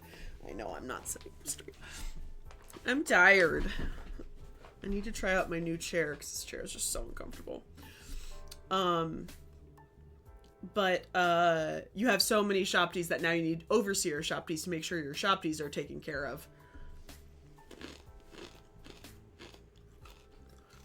And some shoptie boxes. Ooh, these are nice. These are nice. So this is one shoptie box at the Cairo Museum. This is one at the Mummification Museum in Luxor. And that's there's two. So there's two mummification box. One at the Mummification Museum and one at the Cairo Museum. No, you got to make sure all your shopties work. Absolutely. So we got Henut Awi A. We also have the Books of the Dead for her. And it's a long one. She's got a really nice one. Whoa. Whoa. Pause. Ah! Oh, Musée du Boulak. That's the original name of the museum in Cairo. This is a really nice one. Huh? What is that? That's so funny. This is a really nice one. God, this is a very nice website.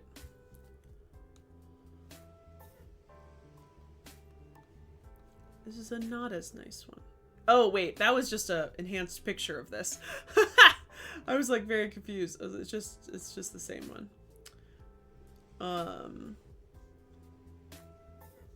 Ooh. And then there's another. Oh yeah, Litany of Ray. What museum is that?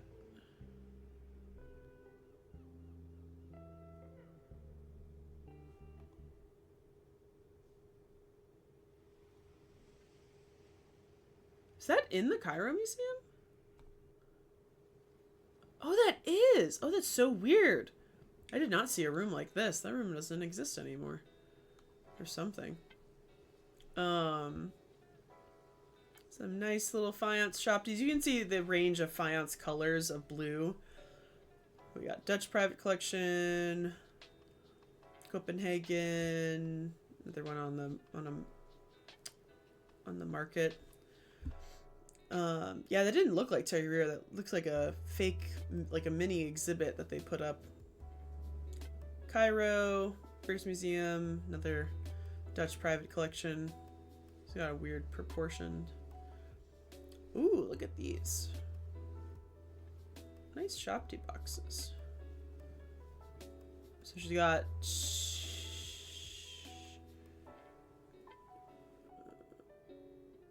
She's got two, I guess? I can't not tell. Yeah, I guess two.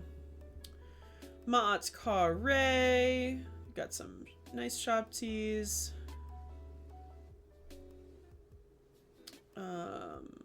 Then Yale, another one in a... There's quite a few, surprisingly, in still circulating the art market. Like in this is 2012.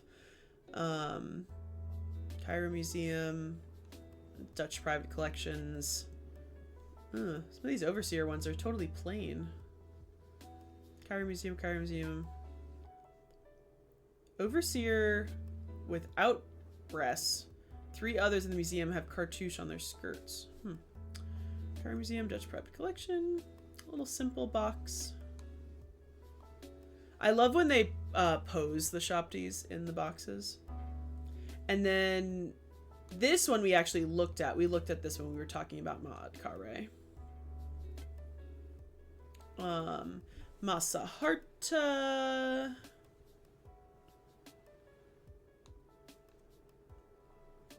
Database for the shopties of the Third Intermediate period. Masaharta. Wow.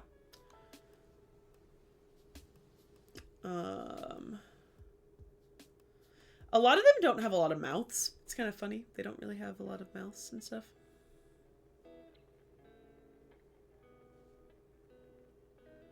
That is weird. Yeah, that's strange. Private collection, Cairo, Ashmolean. He's got a headband. German private collection, Cairo. The big thing with Shopties is Shopties are considered small finds often.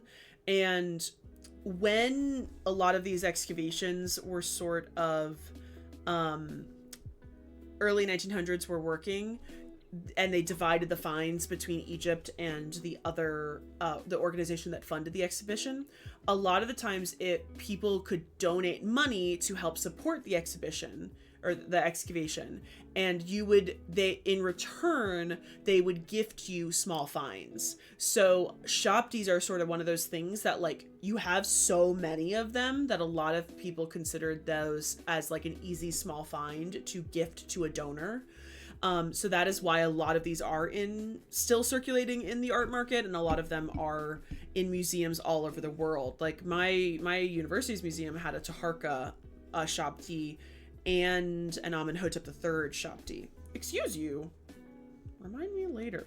I keep doing that. Tayu Heret. She's got some nice ones. Ooh, they got a little stripy Nemes. Cairo. Oh, that's nice. They're all in Cairo. There is fragments of a Shopti box, but only no photo available. Penejum II. Quickly look at his. Oh. This is his papyrus? What is this? I didn't even click it. Deification degree of Amun for Penejum II. Book of the Dead papyrus for Penejum. Ooh, it's kind of nice. Ooh, look at that. Oh my god. It's so long. It's crazy. Amduat papyrus for him. Oh wow, he's got two big long papyri. But we only got 2 Shopties. Dutch private collection and on in an auction in 2013.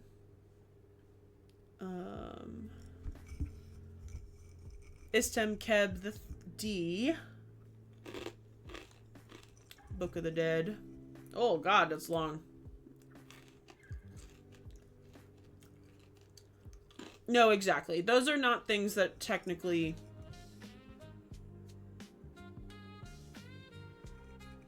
Where the fuck is that sound coming from? Oh.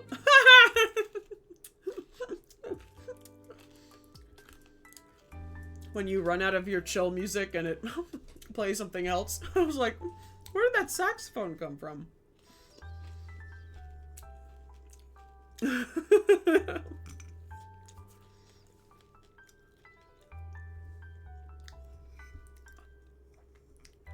Smooth jazz.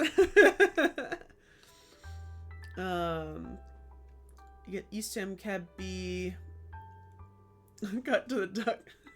I don't want. Fine. If I get copyrighted, it's your fault.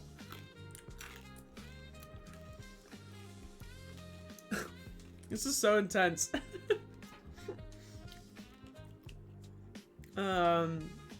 Dutch private collection, Cairo. So Books of the Dead are customized to the person.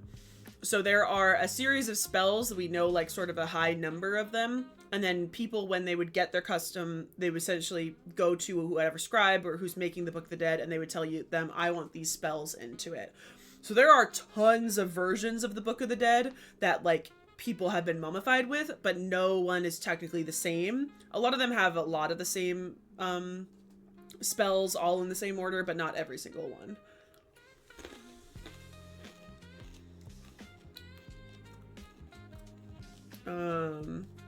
Got Cairo. Nice overseer ones in Cairo. Shopty box.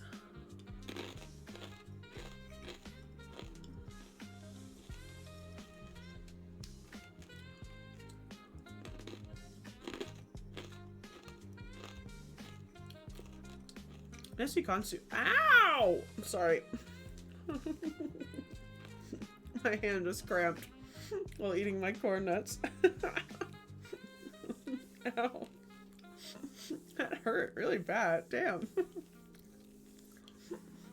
The tendon on my hand just like was not happy with me. All right, maybe I gotta go to bed. No, I know I have to go to bed.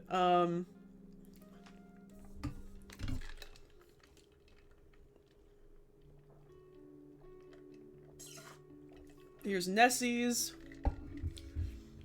Shop teas.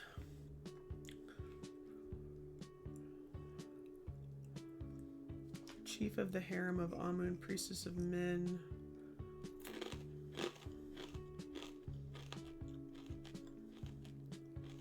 They're pretty cute.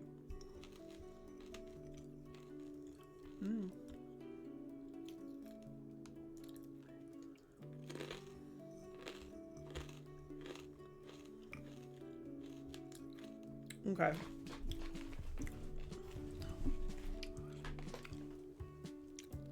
Thank you. Dehydration does cause cramping. And needing to wake up at the Ashcraft dawn tomorrow morning. Alright, I think that's where we're gonna wrap up